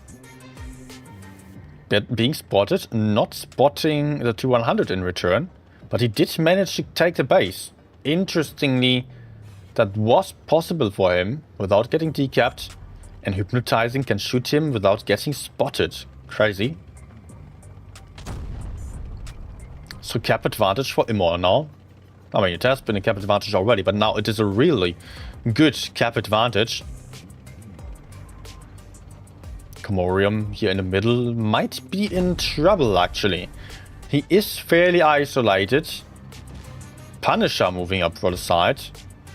Punisher also getting tagged there by a big one from the FE42. Big cash shot. But he's going to steal the cap. Immor at the same time pushing forwards here. They have smelt an opportunity as a lot of tanks pushed over towards the middle of BPS. So Immor is attempting to go in, but they don't know about the Hori yet. The Hori now getting spotted, putting out a shot, but also getting shot from the rear. Immor fully going in here, having the M4s in focus and the Hori. They will be able to take them out, but the Hori is going to do a great job at farming damage there. He does have the DPM, he does have the penetration. That is going to cost Immor a lot of hit points. Gun advantage to Immor though. Maybe the AMX is going to take out one M4 here still before going down. That would be huge. Yes, he does get the kill shot in. He is going to go down, but that means two guns are out on either side. Daniel moving up here. Might be a bit risky though, but the Hori is still surviving for a moment before getting taken out. Not sure if he can still have a last shot.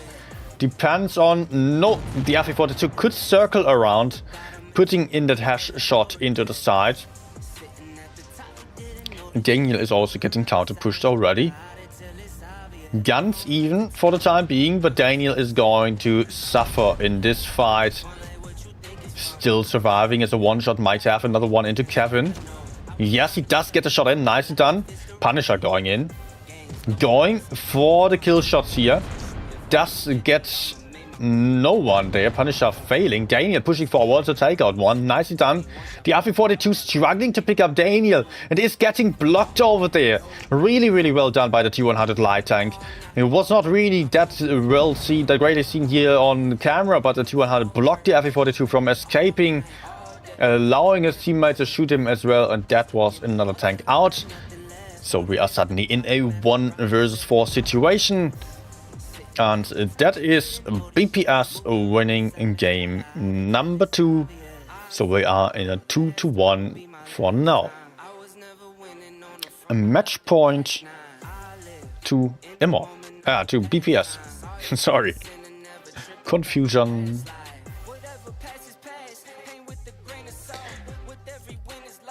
Okay. Alright, we are going to see another game, maybe just one more game, maybe some more.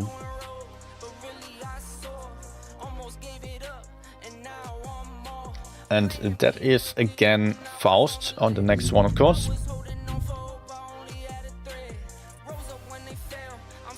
Two to one now.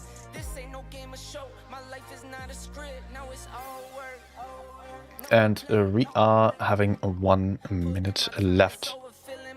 Might be the last game of the evening. I think I still have one battle pass to give away, right? Right. Battle pass 1. Fan containers, battle pass. Okay, I still have 2 fan containers and a battle pass. that I can hand out after this game.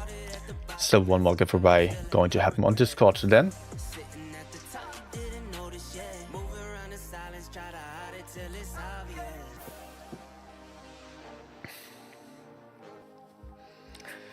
Okay, Faust again, PPS versus Immor, PPS playing Batchet, FE215Bs, M-Force, VK72, almost the same as the last game, not the whole raid though. Immor playing just one more AMX M4, playing Super Conqueror instead of the FE215B, and yeah, overall, like I say, very similar lineup. They are going for T100 LT instead of the Batchet. I think that's what most teams are actually doing. Still, I've got to say that the Batchet can be highly effective, and BPS has shown why that is the case. The BPS has a very high DPM for an autoloader. That is the great strength. They are having like 1k damage in a clip. And you can zoom around the map, just pop up in the back of the enemies, put out a massive clip and disappear again. Which also makes it a bit easier for winning 1v1 situations. Immor going all heavy side, getting spotted. Cap advantage for Immor for now. BPS has to make sure to not lose their tanks over here, as they are getting pressured. But they have great holding spots, I guess. They have a lot of tanks ready to support each other. Both teams are losing hit points more than they should, to be honest. It's not really the time to lose hit points right now. Base A has been taken by BPS, base B has been taken by Immor. Cap lead to the team of BPS. And the Batchet is getting to fight.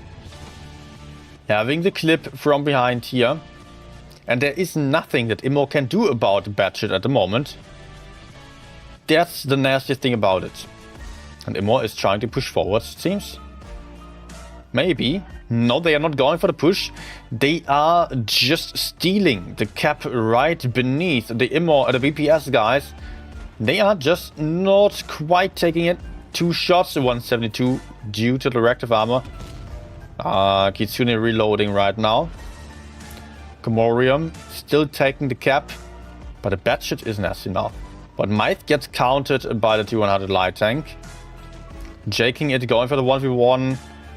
Batchet being reloaded, can clip the light tank potentially. No, he does go for the reload already. Jaking it, not quite getting the shot in. But God is supporting. The irony. Jaking it has to run away, cannot fight here anymore, yet he also does have support from his teammates with, that's what she said, and also Finsex coming in there. Maybe they might re-push, maybe they can go kill the Kitsune. Oh my gosh, Kitsune gets blind shot. We can see no light bulb above him, he gets blind shot, is down to a 1-shot now. But BPS is not sleeping. They have been re-pushing over here. They have taken base B. They have taken base C again. And they are suddenly counter-pushing into Kevin, who is low on hit points, is isolated, can get pushed from behind by the AMX M4, who is also very healthy still. Kevin, 1 shot, won't last long. Kevin taken out there. A good amount of cap points for BPS, and the cap points are going to be very important for winning this game. Also, Postrafinir is a 1-shot, 2 tanks more on side of BPS. Hit points highly in favor of BPS as well. This looks good despite this kill actually. BPS looking very strong here, 907 points. They killed the rear here, the spawn of the enemies. Immor having the T100 suffering here on his own, getting crossfire from the side now, has to jump down, is going to get himself killed by that, jaking it going down there, literally. And that is Immor burning to death. Just 4 hit points remaining on reaction. As it is the team of BPS making it into the Professionals tournament, into the top 8 tournament. GG's, and that was well deserved, honestly. PPS played really, really well. But still, I want to point out here again, Immor actually managed to get into the grand finals again twice by now, so they probably gained some good amount of points. So even if they are not winning in the next PYS tournament, wait, I'm doing some mistakes here. I'm doing some mistakes. We're not on day 4 of this PYS actually. Sorry, I made a mistake, guys. Hear me out. Hear me out. BPS is not in the professionals tournament yet, because it's not day 4 of 4, it's day 3 of 4. So there is still one more day tomorrow that they have to play in. And I guess I don't know if both of the top 2 teams today got the invite for tomorrow, if Immor and BPS got it. I will have to check that.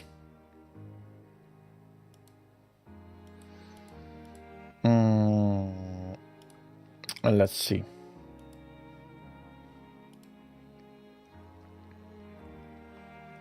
One second, please.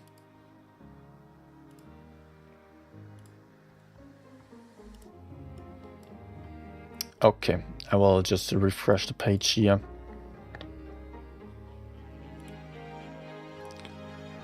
Show you what we are about to see. Right, show all groups.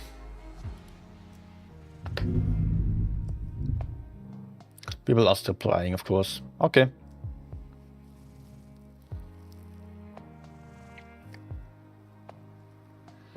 I think Immor and BPS both make it to the next stage tomorrow then. Or is it just...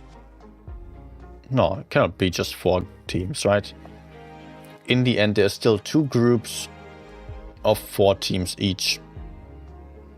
So all finalists today make it to tomorrow. Well, it doesn't even matter actually, this last game.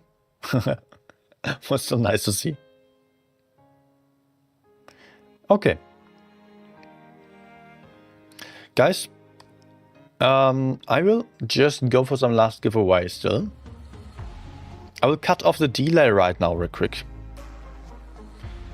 And I will then just still continue playing for like half an hour.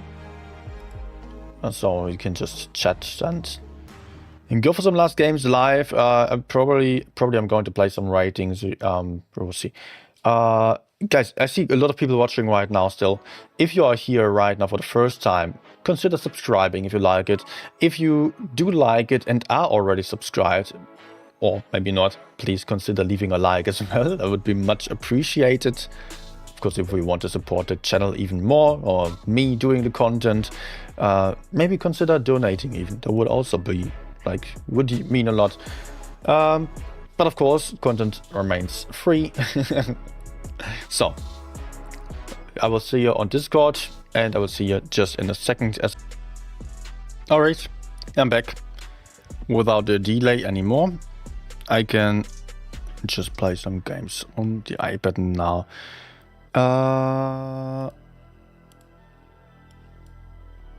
Okay.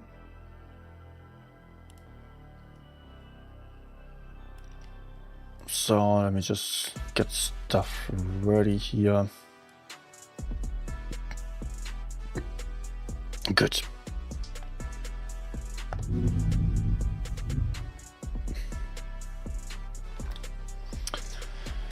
Right. Yeah, it's still the giveaway, right. Before I forget about it.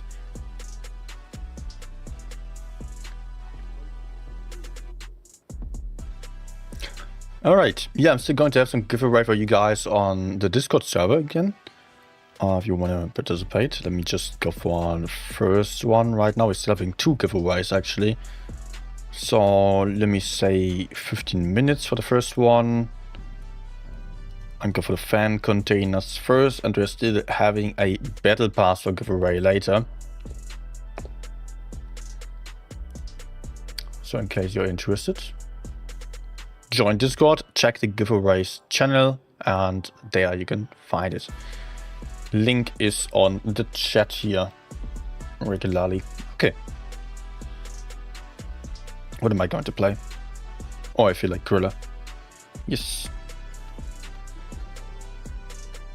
Okay.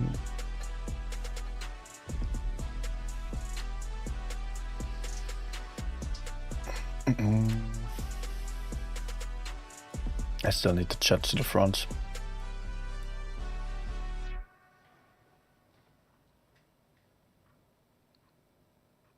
Giveaway for Calzone sponsored by Antonella. Oh, I would like some pizza again. I've not had any pizza in a while. Holy moly! 3 from a DM, my favorite channel. Adi. Thank you. Thanks a lot. Mike is cutting.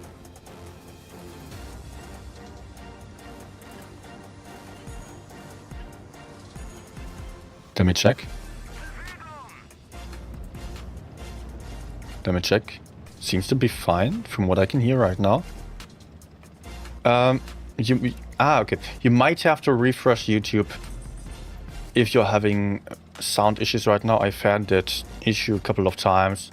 If I'm cutting off the delay of the stream, then I'm just reconnecting the stream, and sometimes then the sound is having some problems.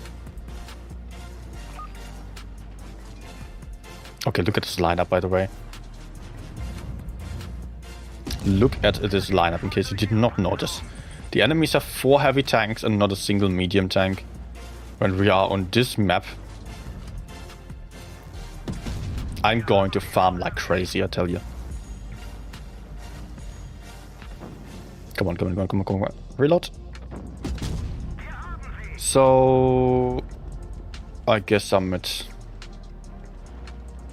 1.7k. Not sure. Nope. Do I move to the right? I think yes, let's do that.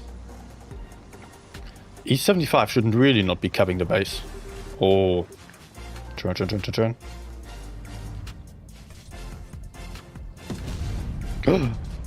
What? Was a miss?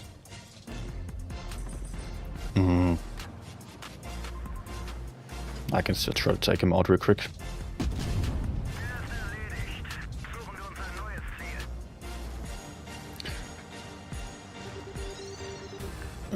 Any gaps here? No. Okay, let's go. Oh man, okay, my idea of farming that much is kind of not really working out. Let me go back as far as possible to remain unspotted.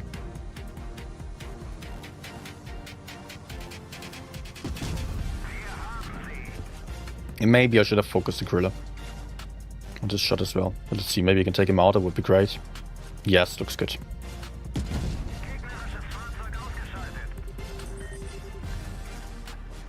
Let's go. Oh, yes. Fire, shot the rear for that, okay. I will definitely have this guy. Maybe I can still move over for the SU. We will see.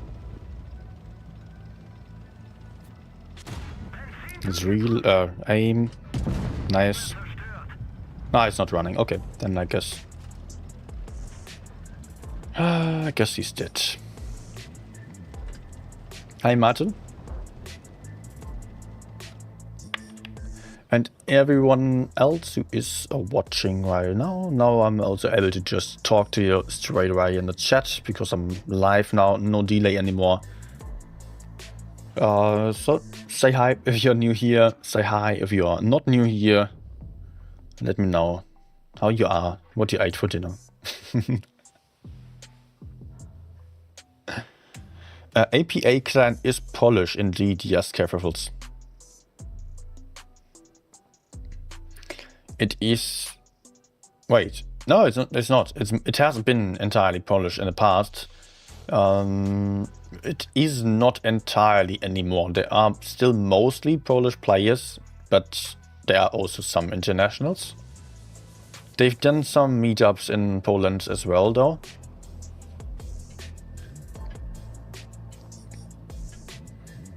Spaghetti for dinner. Okay, I also had spaghetti for dinner. And do I camp here? What I often like doing is just taking this position, not exactly in the bush, because I have a slightly better angle in case anyone even gets spotted crossing over there, but my teammates unfortunately are meh. Not spotting.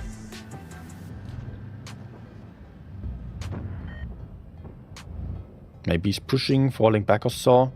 Both would be fine. Yes, nice. I think we can just kill... No. We can just kill the left here. Come on, come on, come on, come on, come on, come on. Nice. Oh, I might be spotted.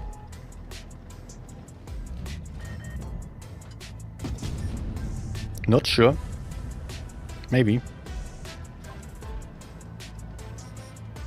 Let's maybe just check out this spot. Yes, good. I don't think I hit the FV for the second shot that I attempted there.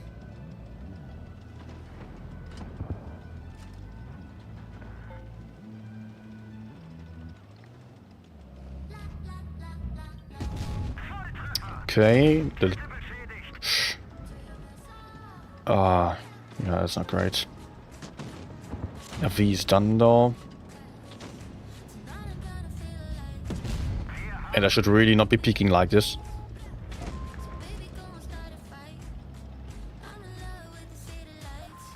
Okay, let's get a bit of distance here first.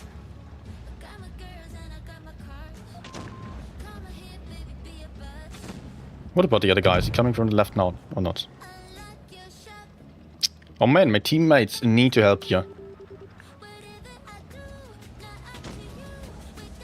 Oh, I don't like this. They are pushing into nothing, actually.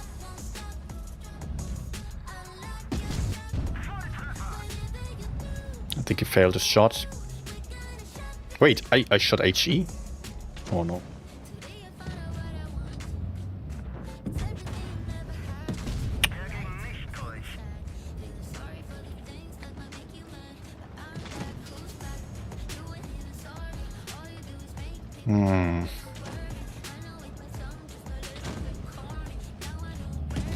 Okay.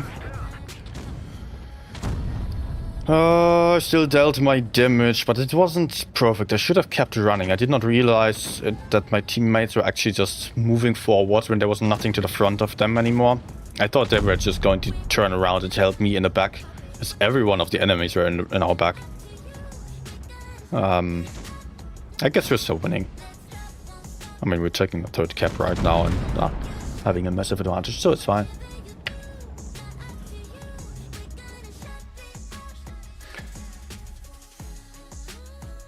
Battle wave kerfuffles. Funnily, I had to look up the word kerfuffles only yesterday. I did not even know it was an actual word. It's such a funny word that I did not expect it to be real. Thought it was something like some childhood makeup or so. I mean, yeah, just some random word, some that didn't really have any meaning. Maybe some name or so. Yeah, and yesterday it appeared in some video of someone who I would not expect to say that kind of stuff. So I actually looked it up and I was quite surprised.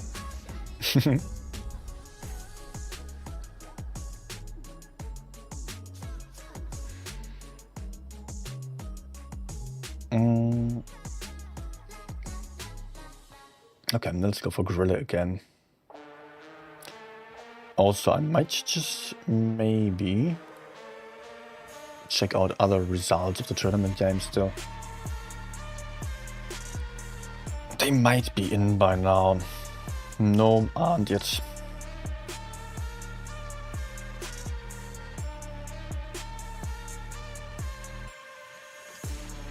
They're still playing. It's crazy how fast our group has been. The others are still busy with the finals. Just because there have been almost no close games.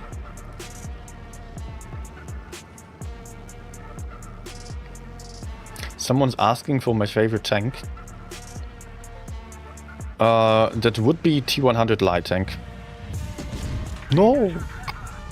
Oh.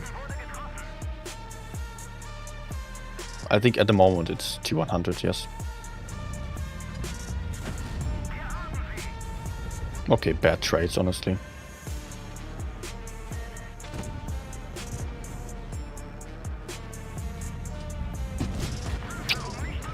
I need to stop doing this, it's stupid. I lost way too many hit points. But we kind of need to push forwards here. Okay. 1.1k.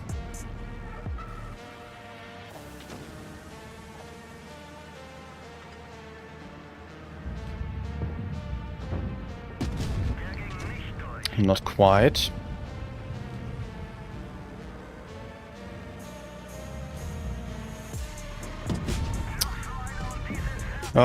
We do.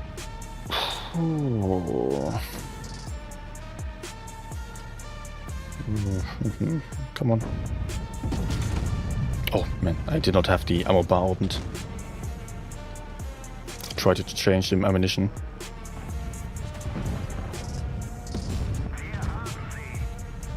Okay, I'm a one shot.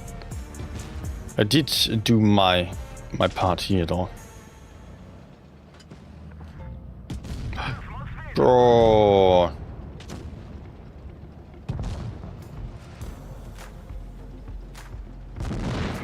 Oh no, not that Leo's getting me. But okay, I did help with the push. Wasn't that great, honestly. Just bad RNG and also me being kind of greedy. Could have rated a little bit in between shots still.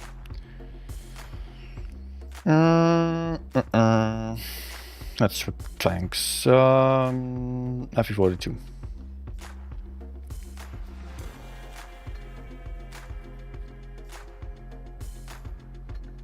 Can you do 183 but reverse and no ammo only? Yeah, no.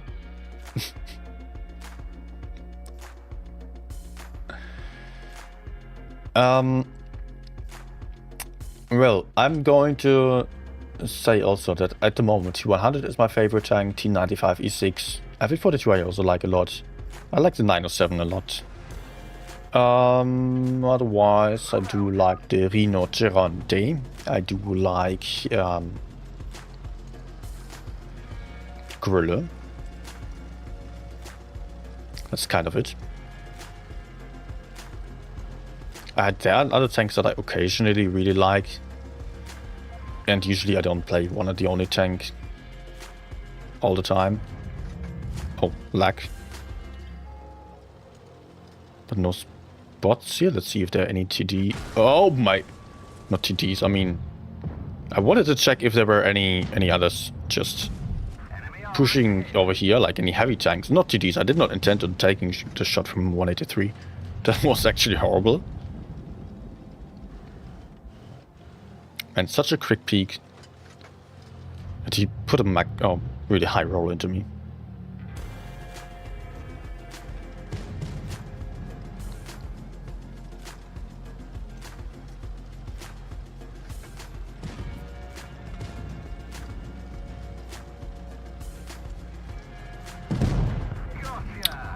No, Budget is down. Why did he die? It was completely unnecessary and I cannot run away like this. So I have to fight.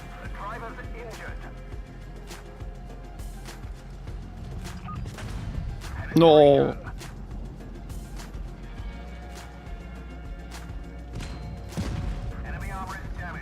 Okay, now I need to be super duper lucky. Ah. Why did the Batchet die? Why did he stand in the open?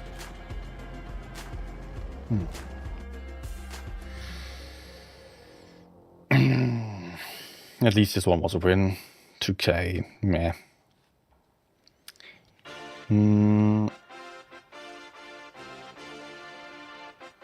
What else could I go for? Chief.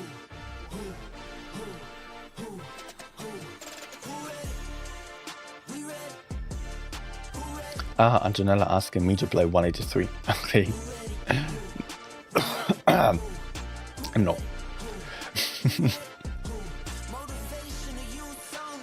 No. I'm not interested right now. I feel like wanting some good games. I want to try out a little bit at least. Also, I do see some fella with a Russian or Ukrainian name. I cannot speak your language. Aslan Beck. Говорите по-английски, пожалуйста.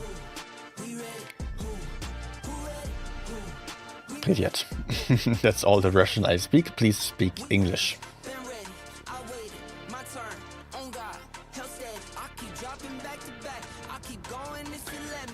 Can I do the Destiny? Because my last game was crazy. I didn't know. Yeah, I think I can. No. I want to play some tier 10 right now. Just haven't been playing in the last couple of days. I'm motivated to just have some fun with my favorites right now. Sorry guys, I want to have some good games now. And just enjoy it. I hope you can understand. No take requests right now. Unless you request something that I really love. Great shot. I love when the commander is saying dumb stuff like that.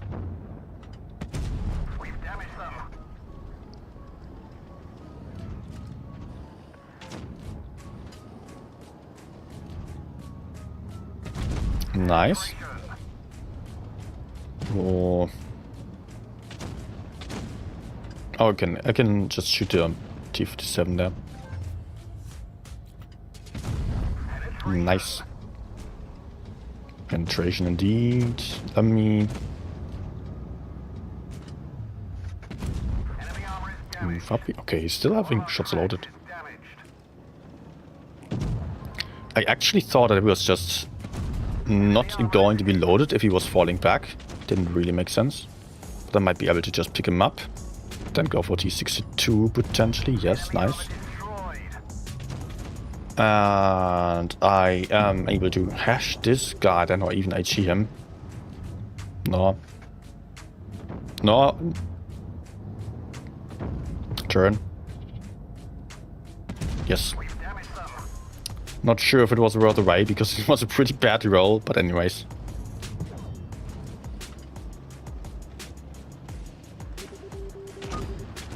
Let's go forwards here. The T-62 is just going to run away. Wait. They are not here. No.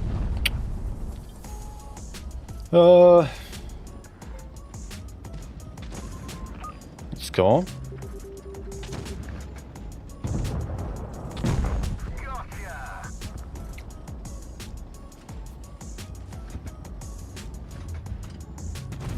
Oh man, I'm greedy. I'm so greedy. Can I have any shots on T-62? Probably not, maybe. No reverse, 183 unsubbed. Okay. I'm fine.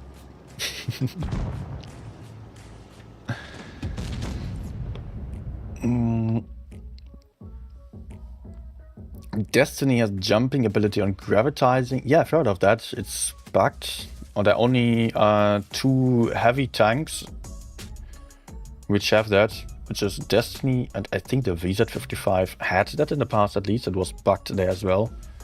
But to be honest, I don't think that the jumping ability is nice to have on a heavy tank. Why would you want it? Okay, it's of course nice to have a bug there and just abuse it, but I don't like the special game mods anyway, so I'm not going to go for it just because it is a bug right now. I don't feel like rather low alpha guns, especially hash gun, will benefit that much. For the big guns, it kind of makes more sense, I think.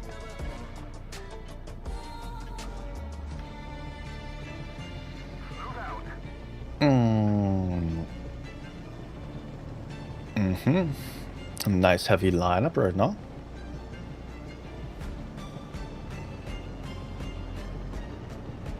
Okay, Cadestra correcting. It's the only tank for gravitizing. Has a VZ was for gravity. Okay, thank you for just correcting my mistake there. But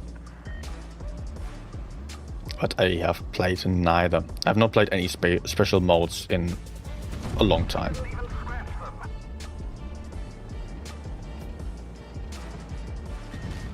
Also, I did not really enjoy the Destiny. Neither do I enjoy this freaking Destiny teammate here who's just standing there and not shooting.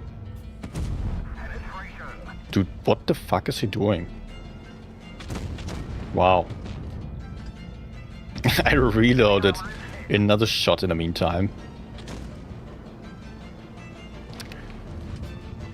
And he just keeps blocking the entire space here.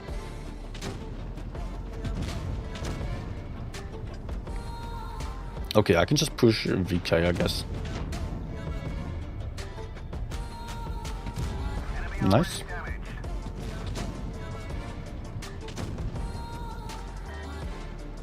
Yes. Let's try to hide a little bit.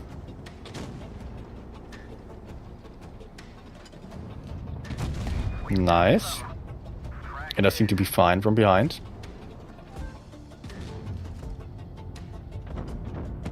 Kind of tricky here. And yes, I get it. 2.6k as well already. Oh.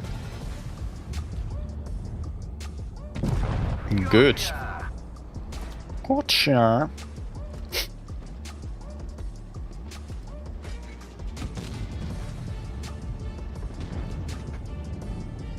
Ah. There we go.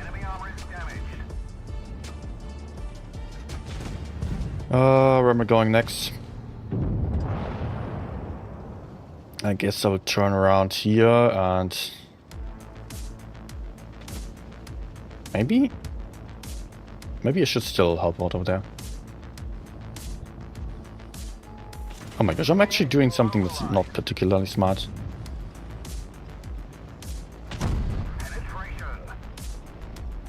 Because I potentially allowed Concept to shoot me. Nah. But I want to help out over there with those guys that are lower on hit points. Okay, it's fine.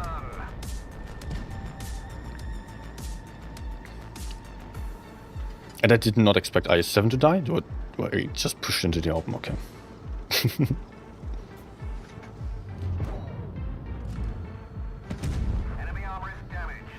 Mm-hmm.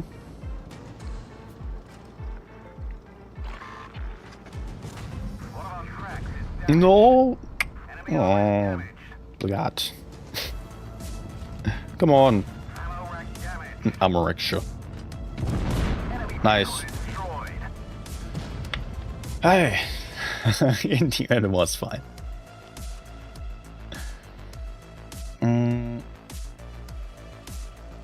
5.2k, good one.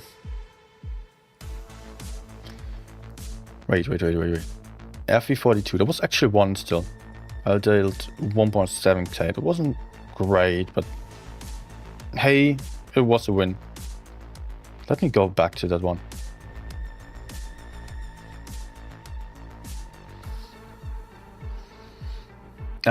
Callisto saying, why did they nerf Chieftain accuracy? Getting hash is already disadvantage.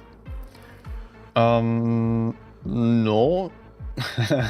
First of all, I have to kind of disagree because hash in general isn't a major disadvantage. It has the potential to be stronger because it potentially increases the DPM by a lot. especially if the accuracy is great and you hit every shot. But therefore, yes, it makes sense then to just nerf the accuracy a little bit. I don't like the decision, but it makes sense, because otherwise a DPM would be even better.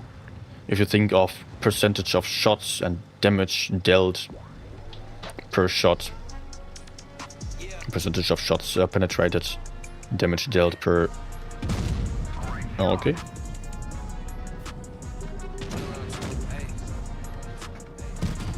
Nice. Almost ball liner.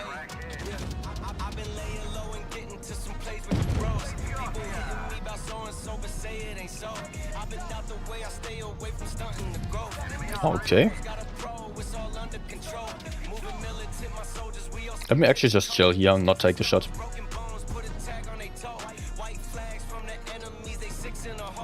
I might turn around if my teammates are not doing anything here. I don't want to be the first one in line.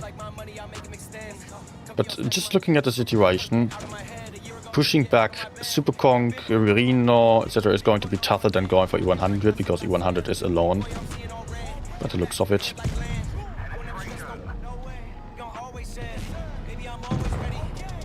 Alright.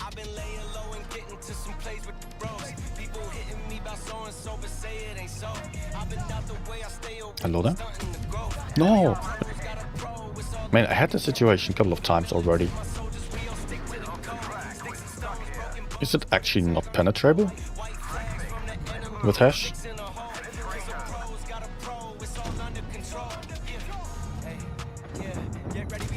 Nice.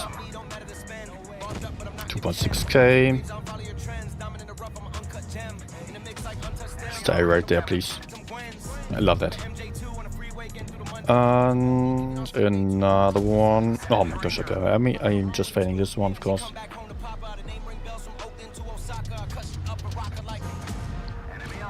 Good.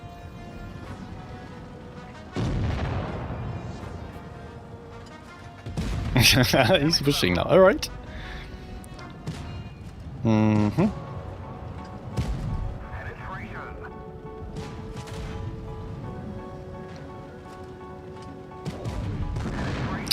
I just coincidentally drove in front of this guy. Okay.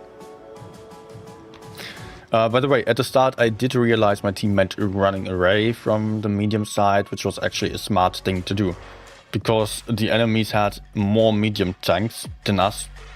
Even though the Kranwagen still decided to help out on the medium side, at that point I didn't want to commit to the medium side anymore, because we would not be able to take any good positions as enemies were much faster. I would just do much better retreating, trying to do something on the left, which was actually really effective here. I liked that.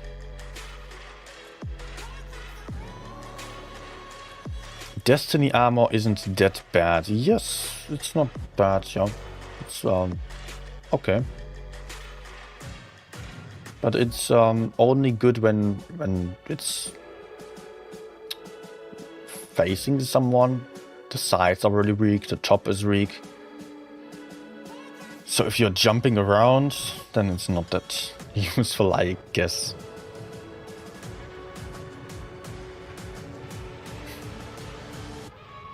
Antonella asking for 268.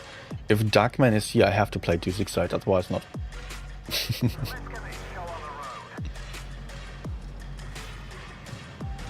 Oh, a lot of mediums here.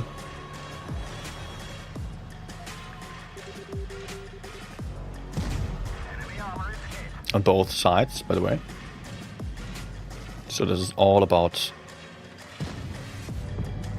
this side, okay. Let's go forwards. We can actually just take this guy out.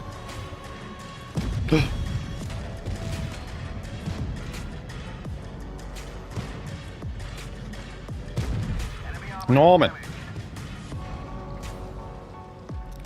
Come on, teammates. No fear. Easy kill.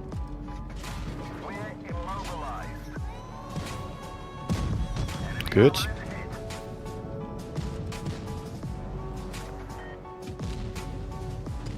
Nice high roll as well. All right. Nice snapshot there. So let's do it again.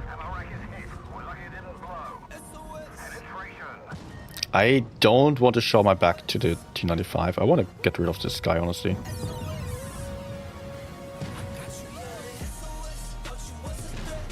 We need to kill 140. Oh no! Dude.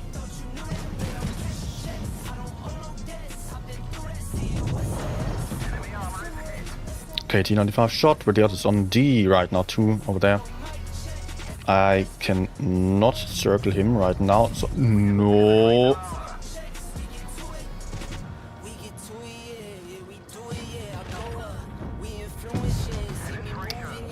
Penetration, yeah, it was just dead already.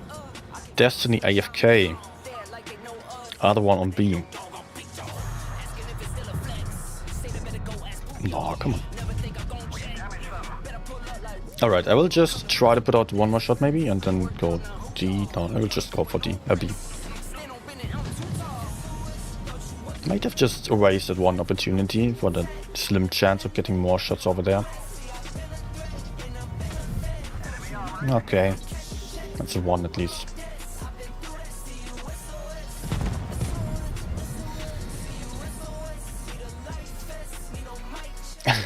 Darkman is here. Okay. Okay, Darkman, you get 268 and Antonella, you get your 268.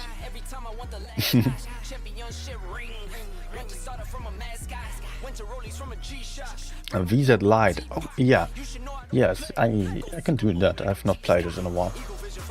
And after that, I think I want to go for Object 263.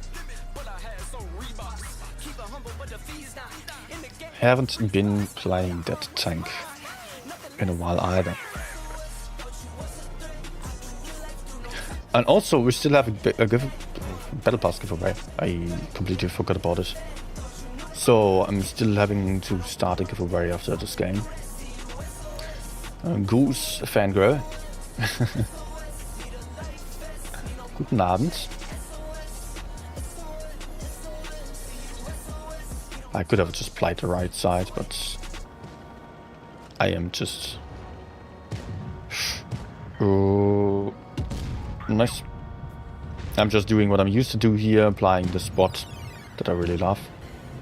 CS going in. AM Max fell back, so I can actually try to support. Oh my gosh, freaking auto aim. No!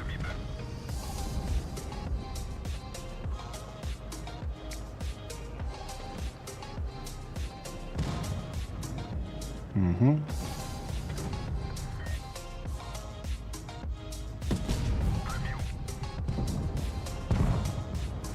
Teammates, are you good? I don't feel like it.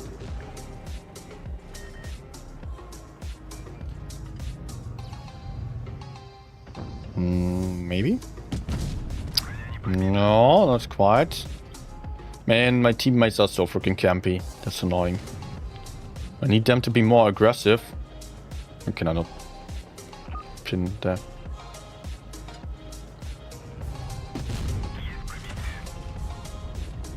If my teammates are camping that hard, then I'm in the front and I don't have any armor.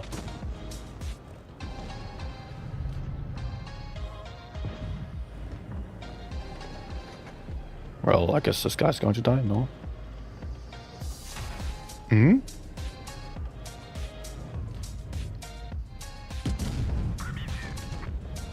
Okay, 2.6. What was shooting me without getting spotted? Fosh.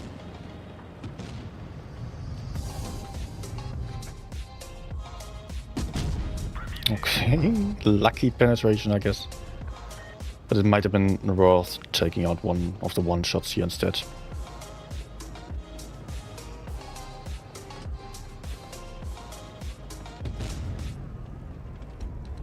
Dude, I have full life heavies camping behind me. Or are we also full life almost? Okay, that's some very nice information right now. If only this guy could be gone. The Foch is also one shot there. Nice.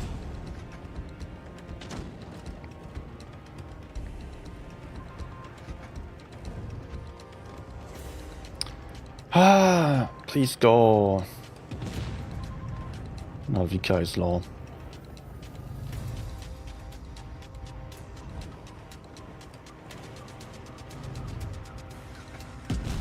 No.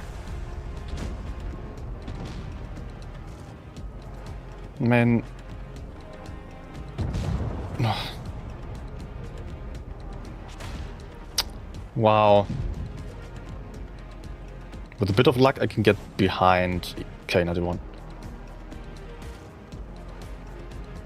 I don't think I can escape safely, right?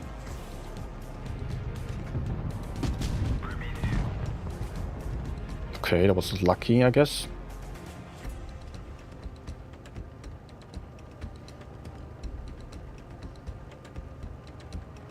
It's not completely impossible to maybe kill the gorilla.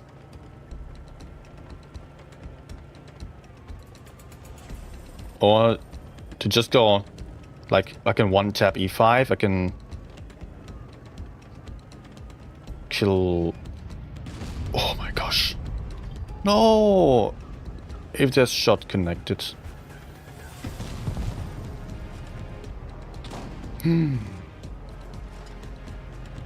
There's a chance. Oh my gosh. Okay. We're back. Gorilla is dead. E5 is dead.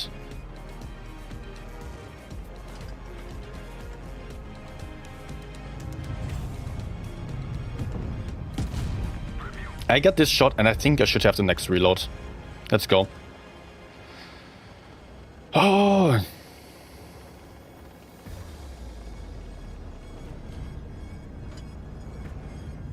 Nice. Freaking nice. Oh my gosh. So freaking close. I thought I was so lost after I missed a shot onto the VZ. And the E5. Oh my gosh, I was so lucky. Good thing to keep in mind that bad players are not only on your side, but also on the enemy's side. And luckily I could get back to the Hori, where he could support me. Even though VK died with one shot. And K91 hit one clip out of 10 shots. He hit 3 shots. 1 of 3 shots only. Yeah. I guess that was a good one.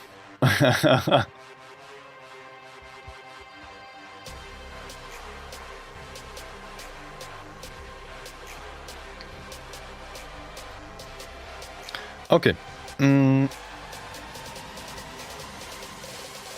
I was actually just struggling to comment on the gameplay because I was just so busy thinking about where I need to shoot, where I need to expect the enemies to come from, and how I could try to cover from that. Right. VZ light tank was the next one on the list, if I remember correctly. Still Paul saying 268 is bad. No, I'm not saying that. I just don't like it that much.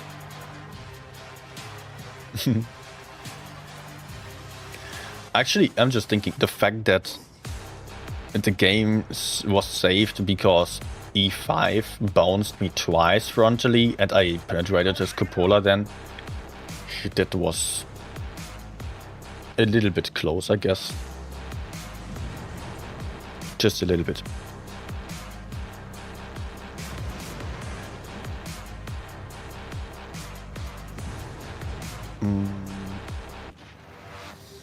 At the moment I only like the gorilla actually, for TDs.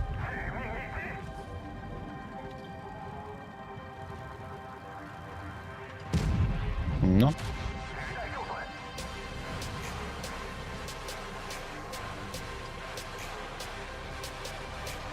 So, can we play here? I guess we should play. That's too much. Although I can take the base right now.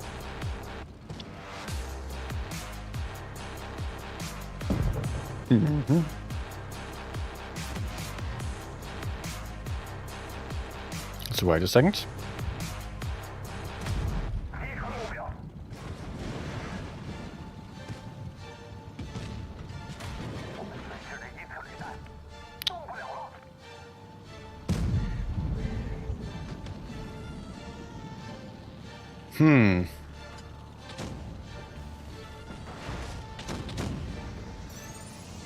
Can I penetrate this crown? Yes. We are not having any advantage to the right nor left side. That's a big problem right now. And I need to make sure I support without putting myself into a position where the enemies can kill me. It's really not an easy situation. Maybe this actually works in here.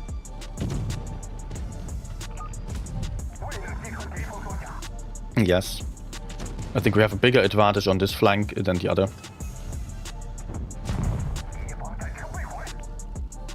Yeah. Good.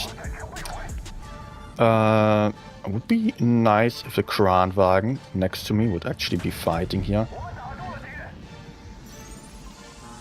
But he's just chilling. Okay. We killed both of the enemy 183s. That's really helpful. Okay, now. Oh. Okay, now go in here. Great.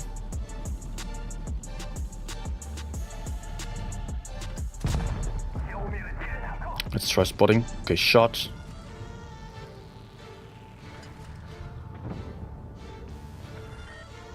No. Chieftain is also fairly low. That's nice.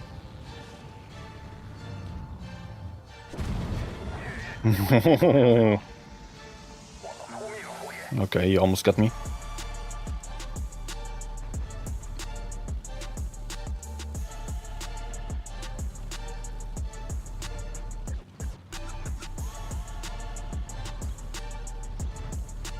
Yes.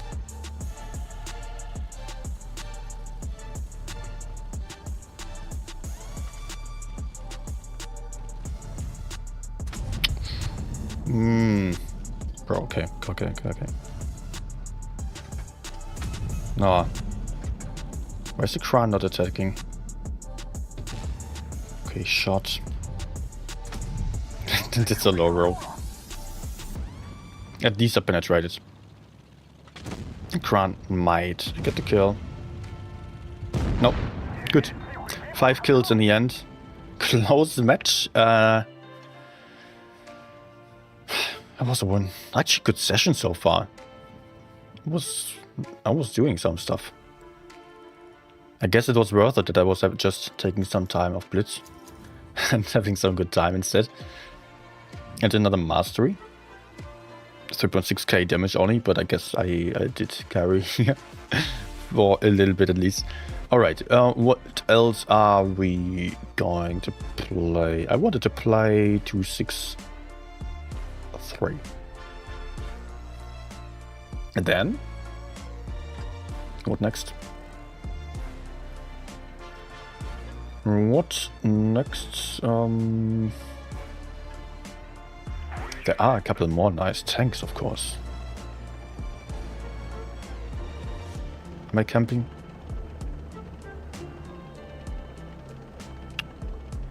You know what? I don't want to camp. It's a bit late to decide that, but I can still play for the middle area.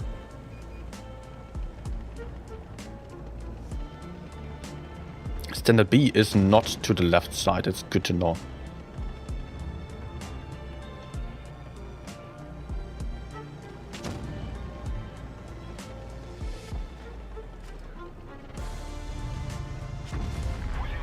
Alright.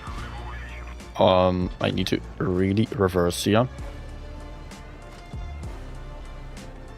Good. just took a little bit of an HE.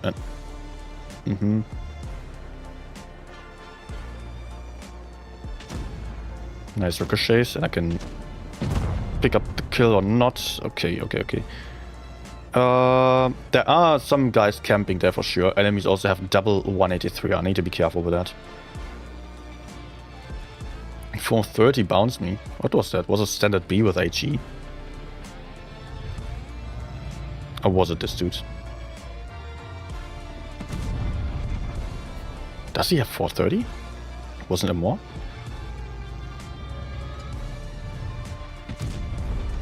Nice. Also, I do see 183s now. So I'm not too afraid from the corner hill anymore then.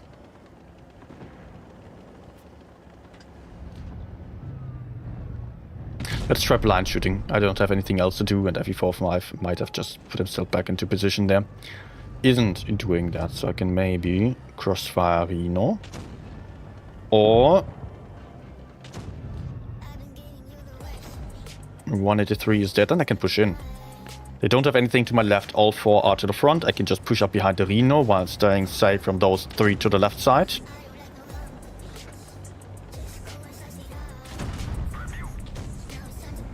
I guess.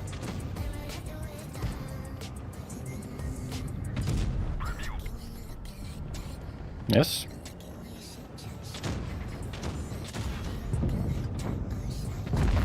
No. Let's go. And not quite as much damage as I hoped for, but hey. Did my part. Nice. Let's go for another one on this tank and then something else.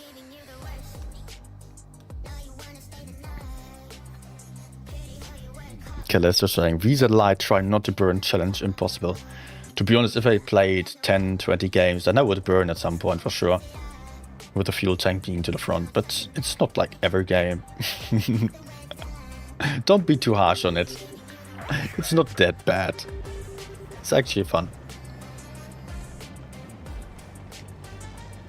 And I can highly recommend something for not taking any fires or getting set on fire. Just don't get shot. Then you don't burn.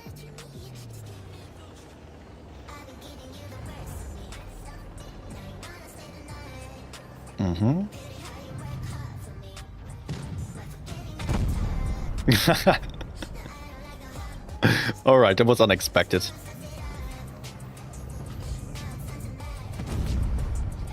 Trying to shoot better. The 255 or 2K. Hitting freaking better.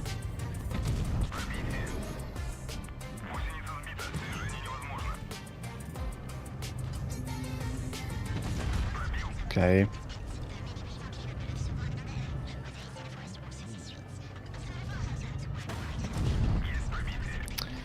Not the greatest trades ever here, but I guess something.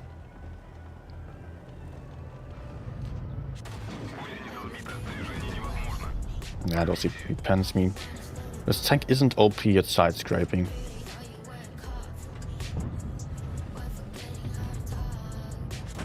No. Do we have the next one? Yes. Also, he just shot, so I can also take him out. Okay.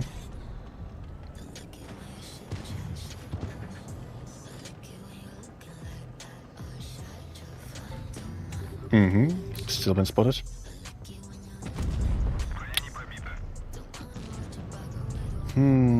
Reload, please. Maybe ammo rack. No, but still a high roll. That's nice.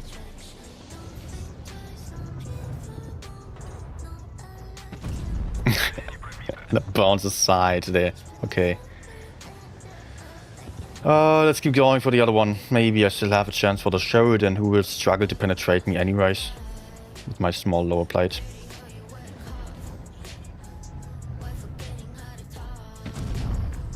Nice. Okay. Okay.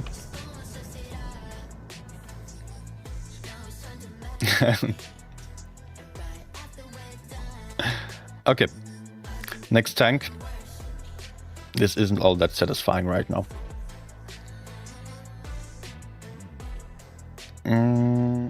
KPZ50T was actually requested earlier. I kind of missed it. Usually I don't play this tank much, but let's try. No, I'm still... What? Didn't I just tap the freaking KPZ? Apparently I misclicked.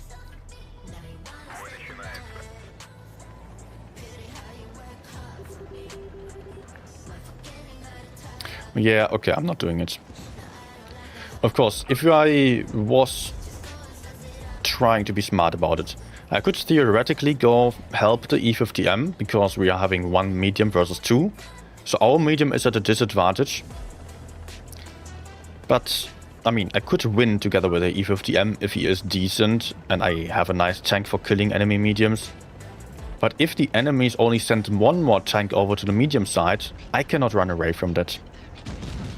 So I would really struggle there. And you can see E50M is not decent. Yeah, I would be completely useless.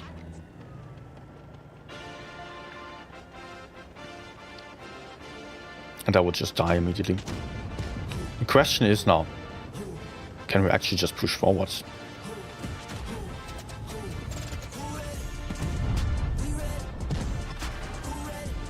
I don't think so.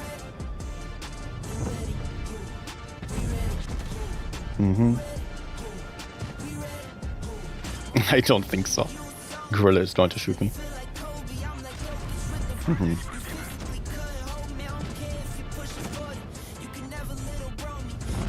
Okay, okay. 0 damage actually. Nice.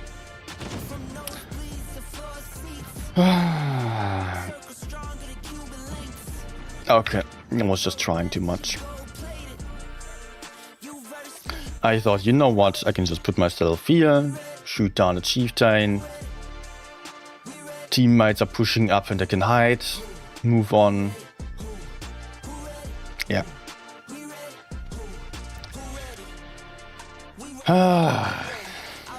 That was...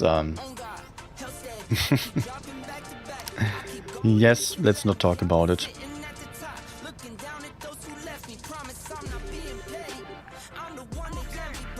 Okay. Let's try to play a couple more. Oh my gosh, did I actually forget the giveaway? Guys, I will still do the giveaway on Discord. I'm not going to finish it live though, because I also want to come to an end. And therefore, the giveaway will be running in a moment. After this game, I'm going to start it. And I'm going to play like 1-2 more games still.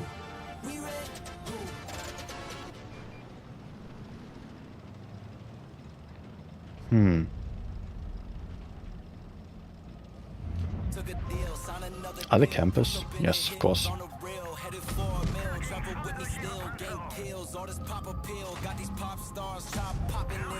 Can we perma-track him? Nice.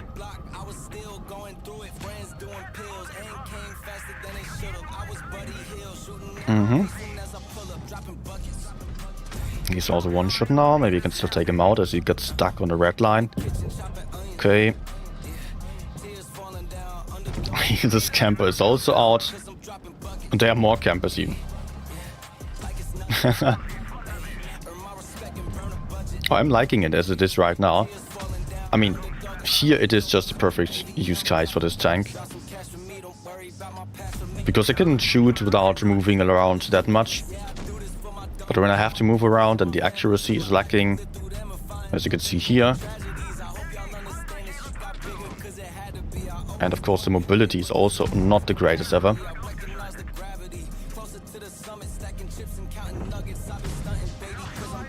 No, I'm not getting to ram like this. Sad. Okay.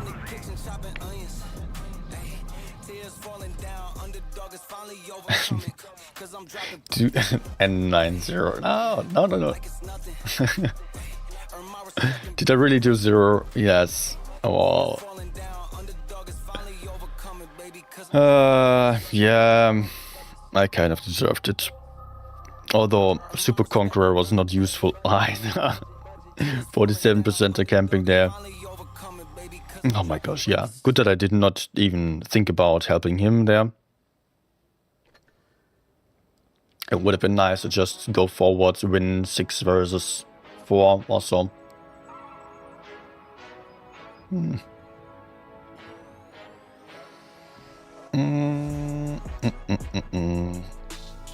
Oh, you know what? I'm playing T100. Oh, RHM. Yes. Also, let me just create the giveaway right now.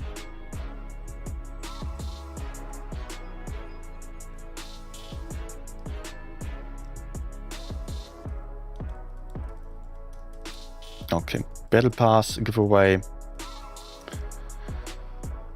And it is starting now. On the Discord server, on the giveaways channel. Feel free to join there. Link is in the chat.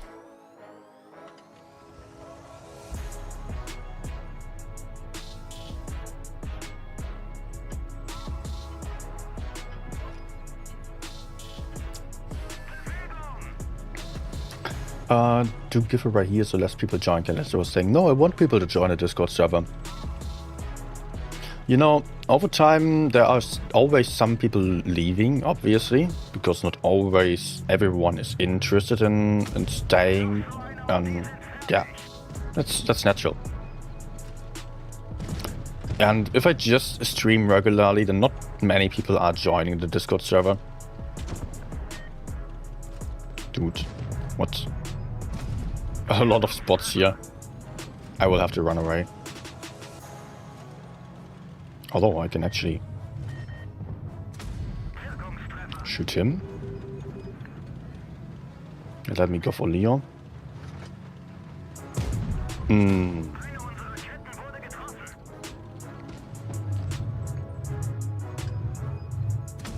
Good.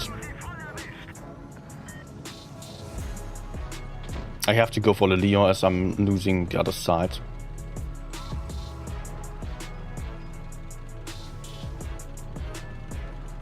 OMG. What's this concept? Not good. This is going to be tricky.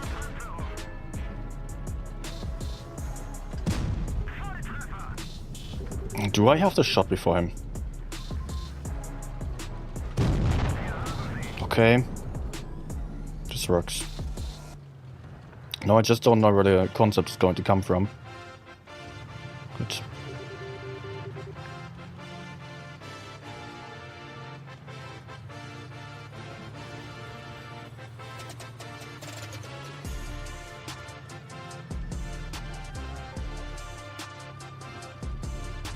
Let's see if I can sneakily run away. I might be one shot, might not be.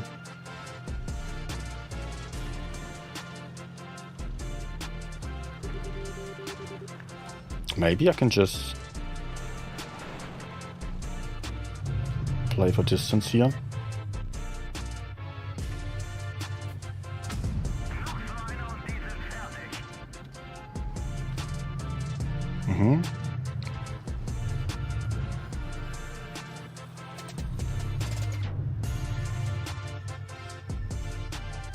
Dude, no way he's aiming at me directly. But I remain unspotted, great.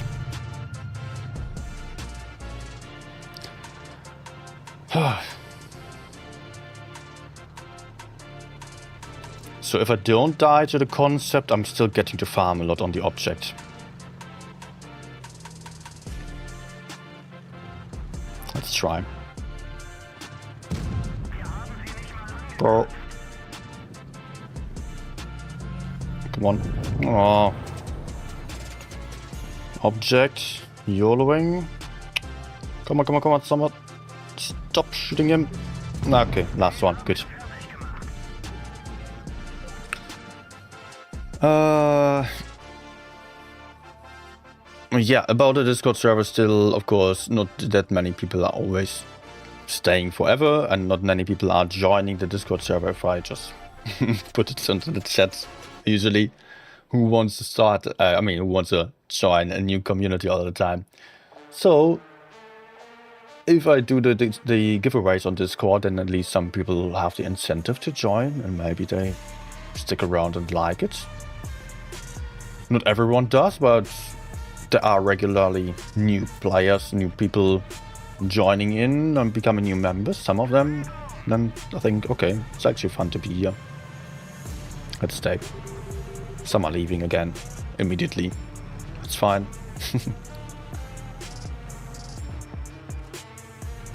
And you know, the more people are actually only watching on YouTube and not being on Discord, the more I would depend on the algorithm. Which is not perfect. Algorithm stuff is nasty.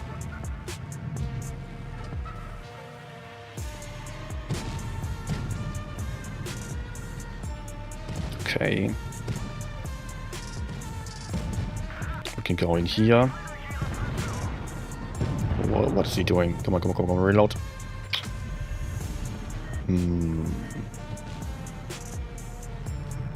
I don't care about the cap here. I just want damage. I want to stay safe at the same time.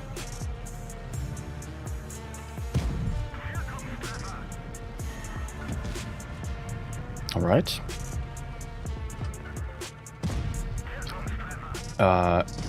Can I fight him? Yes. Teammates are moving in as well.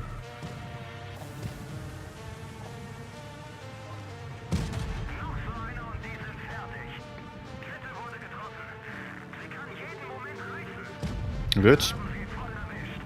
Oh, why am I peeking?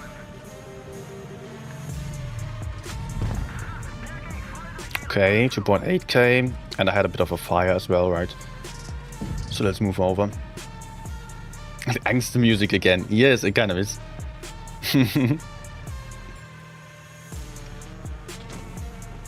Fits the situation of struggling, fighting for one's life. And being in the action right in between everyone.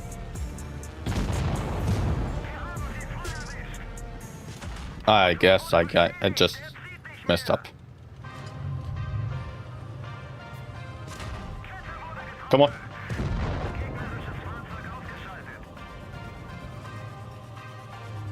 Okay. I was not entirely sure about how close it actually was. But okay, we're winning.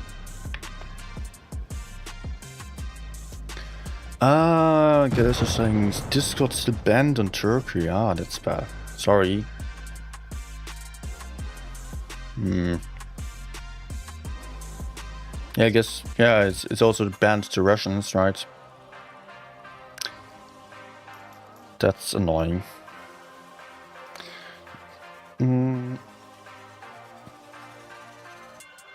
Alright, renamed user was still saying something there.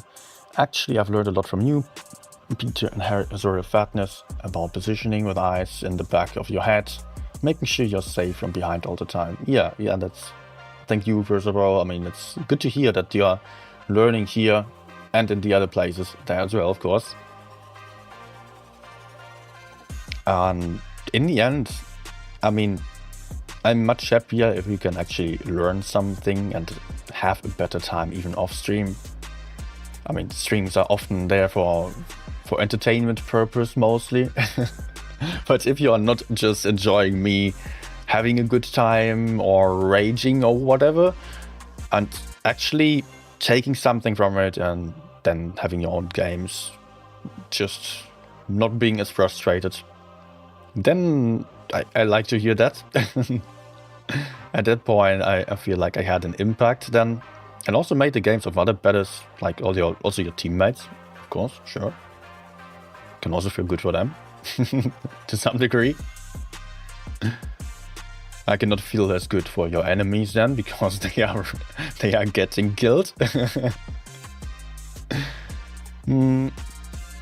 Let's go for batshit game for the end, I guess.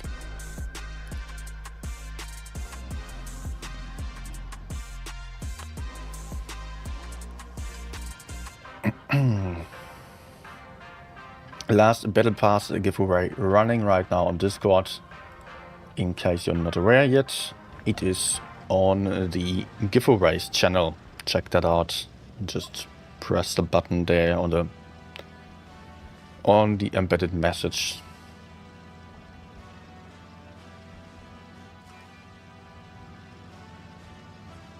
Okay, I outspotted him. Alright, he's getting aggro. And he is aggressively spotting the other side. No.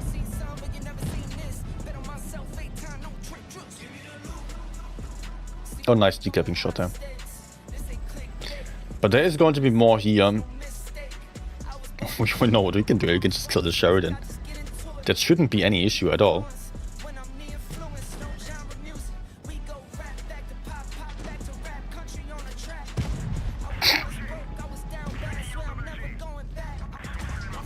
Oh, today, yeah, I did penetrate. Okay, I take one from my 7. But I lost like 800 hit points for killing an entire light tank. Oh, I might lose more here.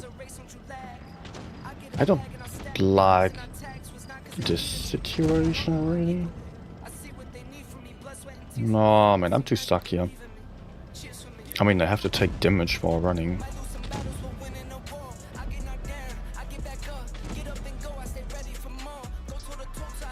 Maybe that's...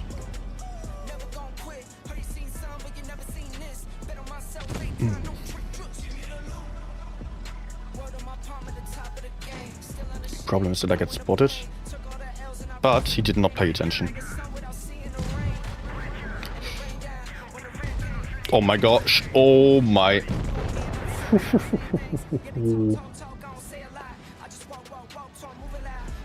Let's run. Jeez, yes, I did it. Dragged him into my teammates. Oh, that was crazy close.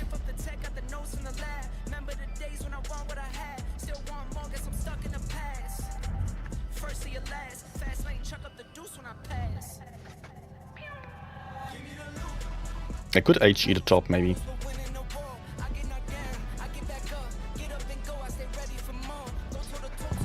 Nice. But shooting also would mean that I get spotted there.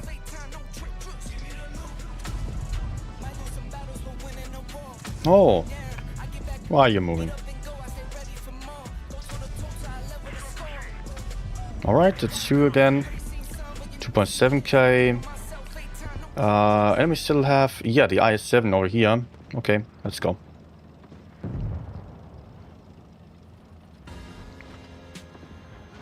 I mean, it's not a huge game in terms of damage numbers, but it was a lot of fun, honestly. Maybe fire here? Oh, teammate gets a fire, sure, and I bounce off. Okay. Oh,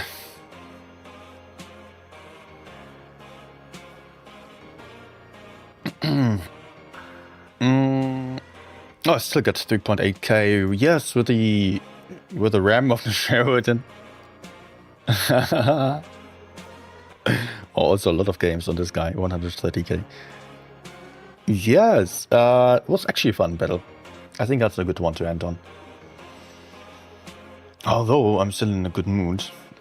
Could keep going, but I will be streaming tomorrow again.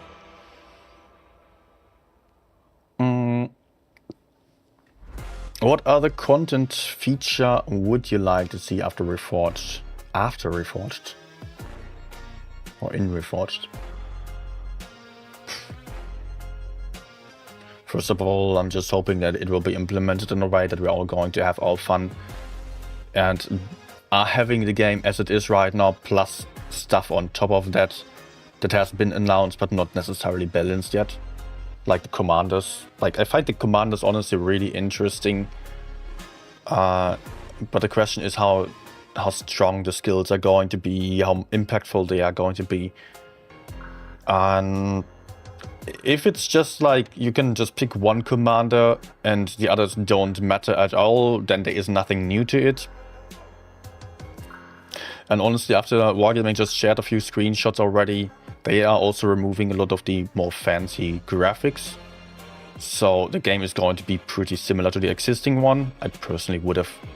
I would have endorsed some change. I would have been fine with it. Many people weren't. And they were very loud about it. So I guess... fine. Wargaming understood that it was not welcome to change the game too much.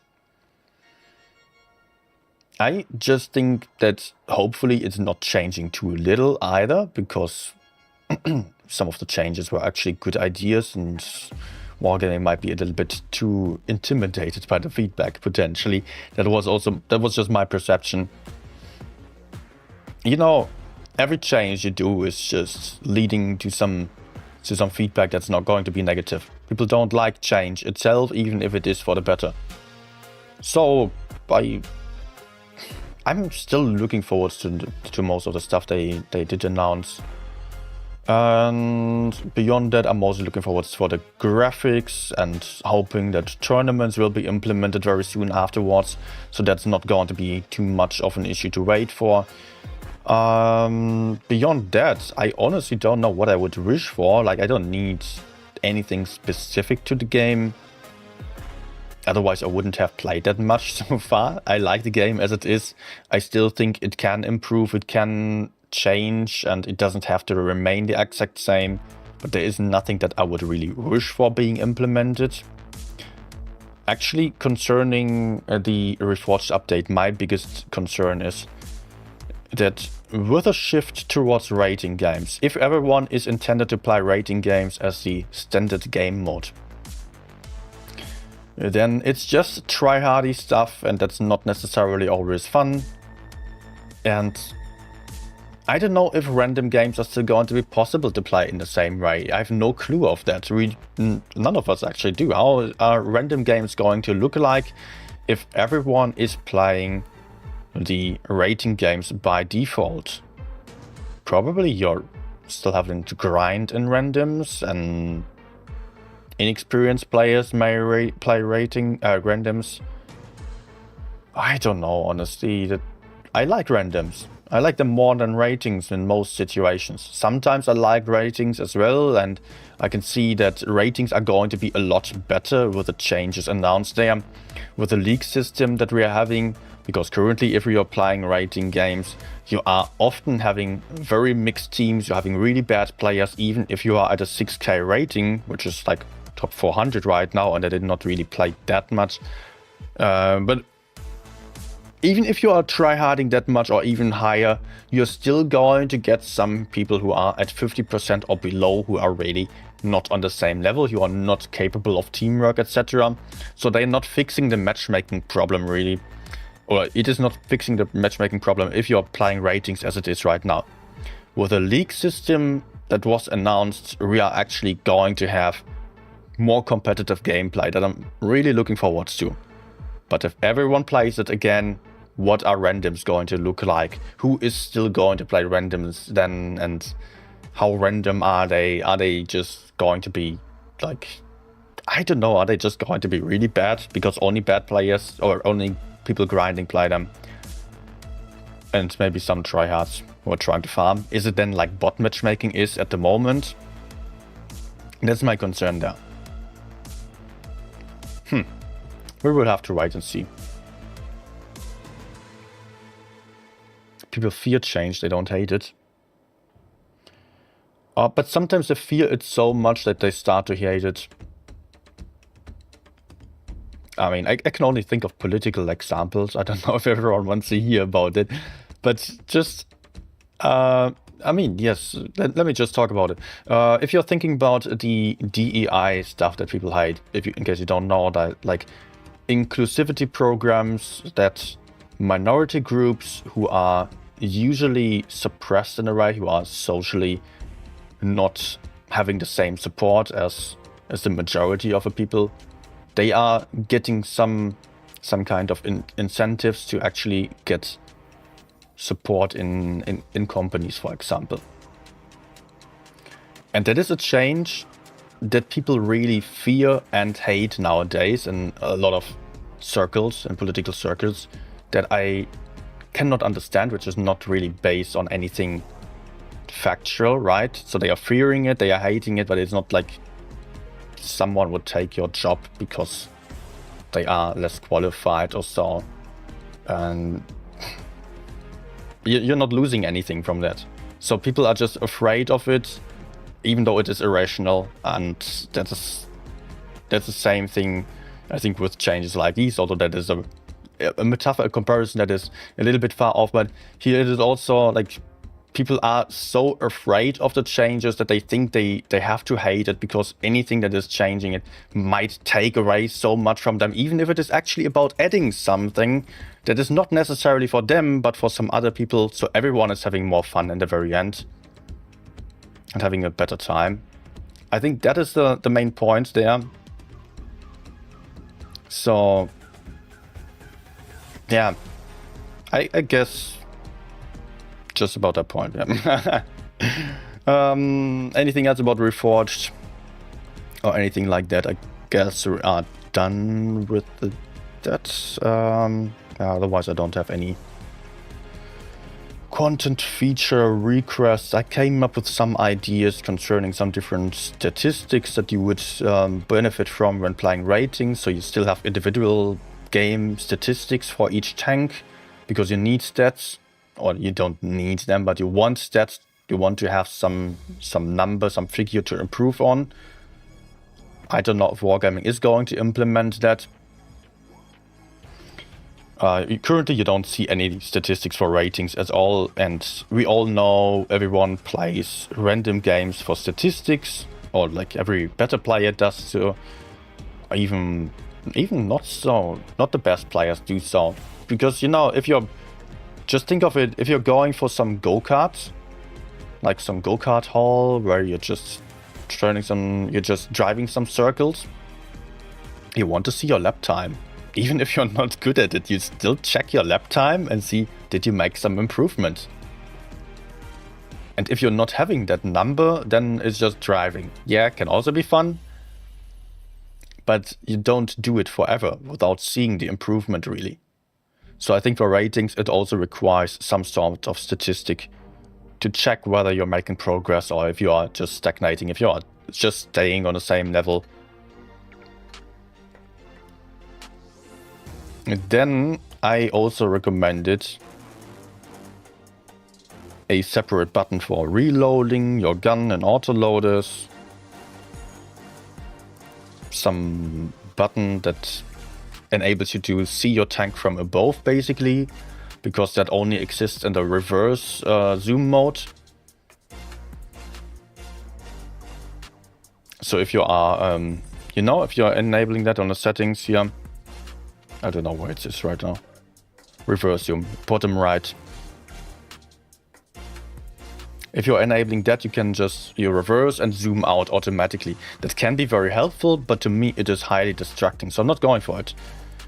But it would be nice if there was a button doing just the same thing. Just for some additional overview. And what's the whole meaning of World of Tanks Blitz? What's the meaning behind the name? Well, there is World of Tanks PC. And that's the main version, which is...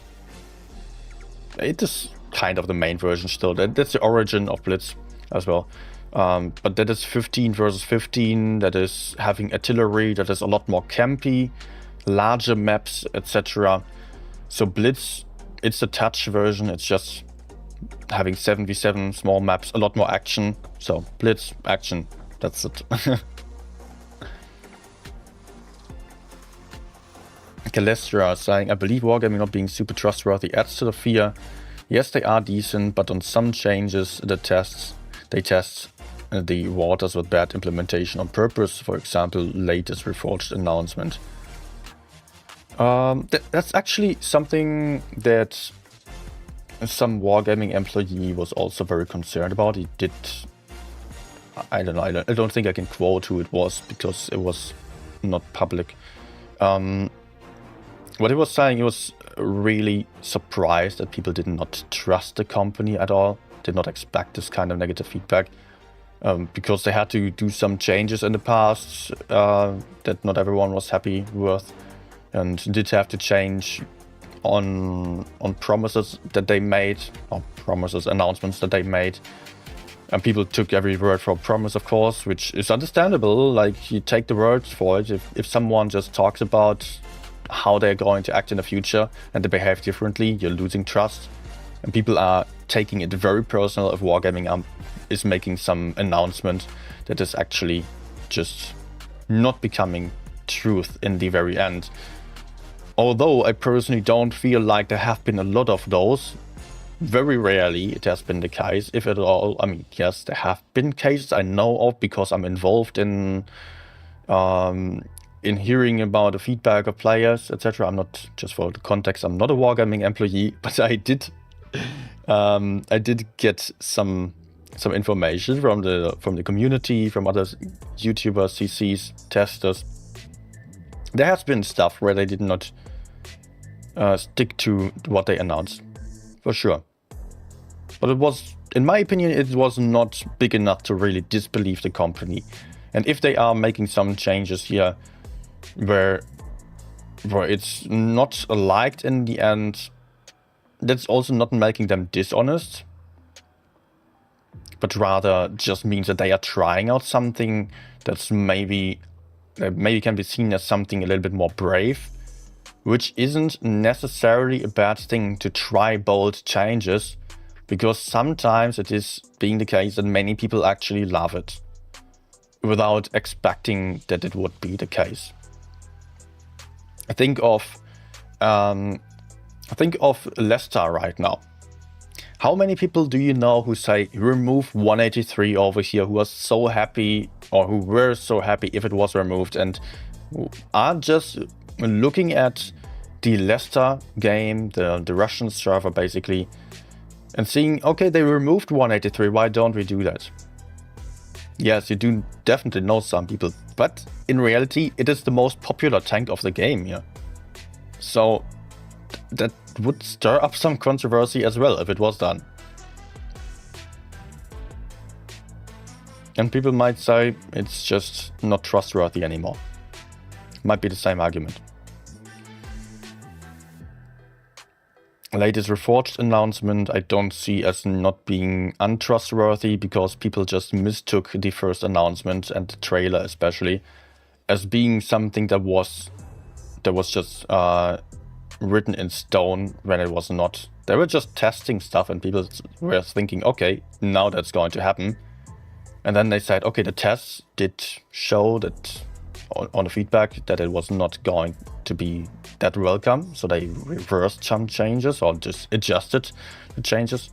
That doesn't make them dishonest in my opinion. Wait. I have to read the last message where they say that your tech tree progress won't be lost opposed to the first test client. The standard would have been for people to not lose their progress in the first place, but they tested.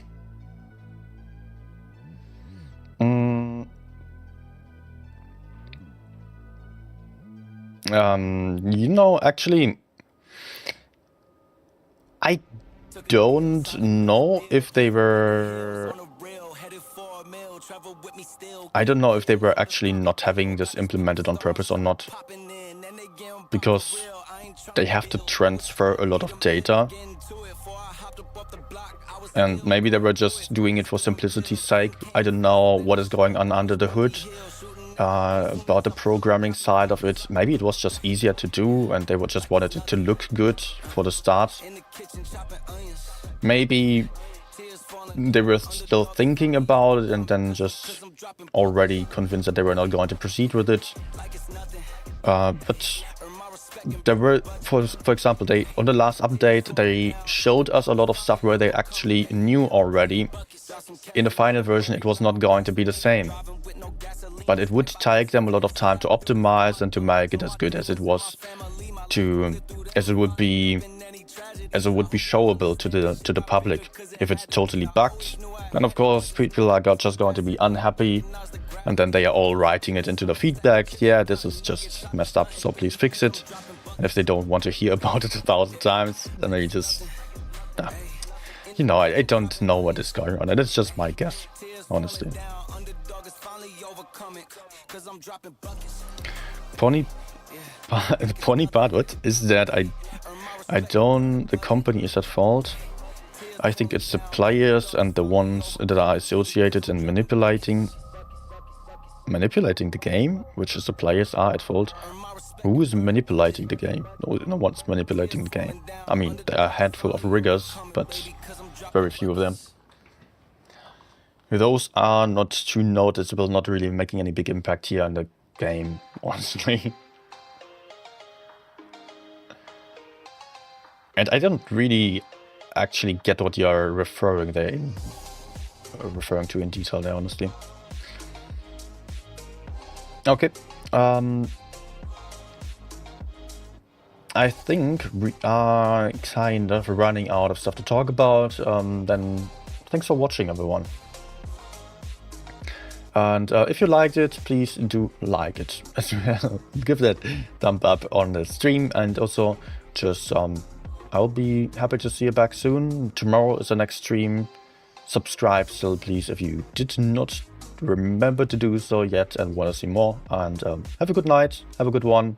Whatever time you're in. Goodbye. And there it is. Bye.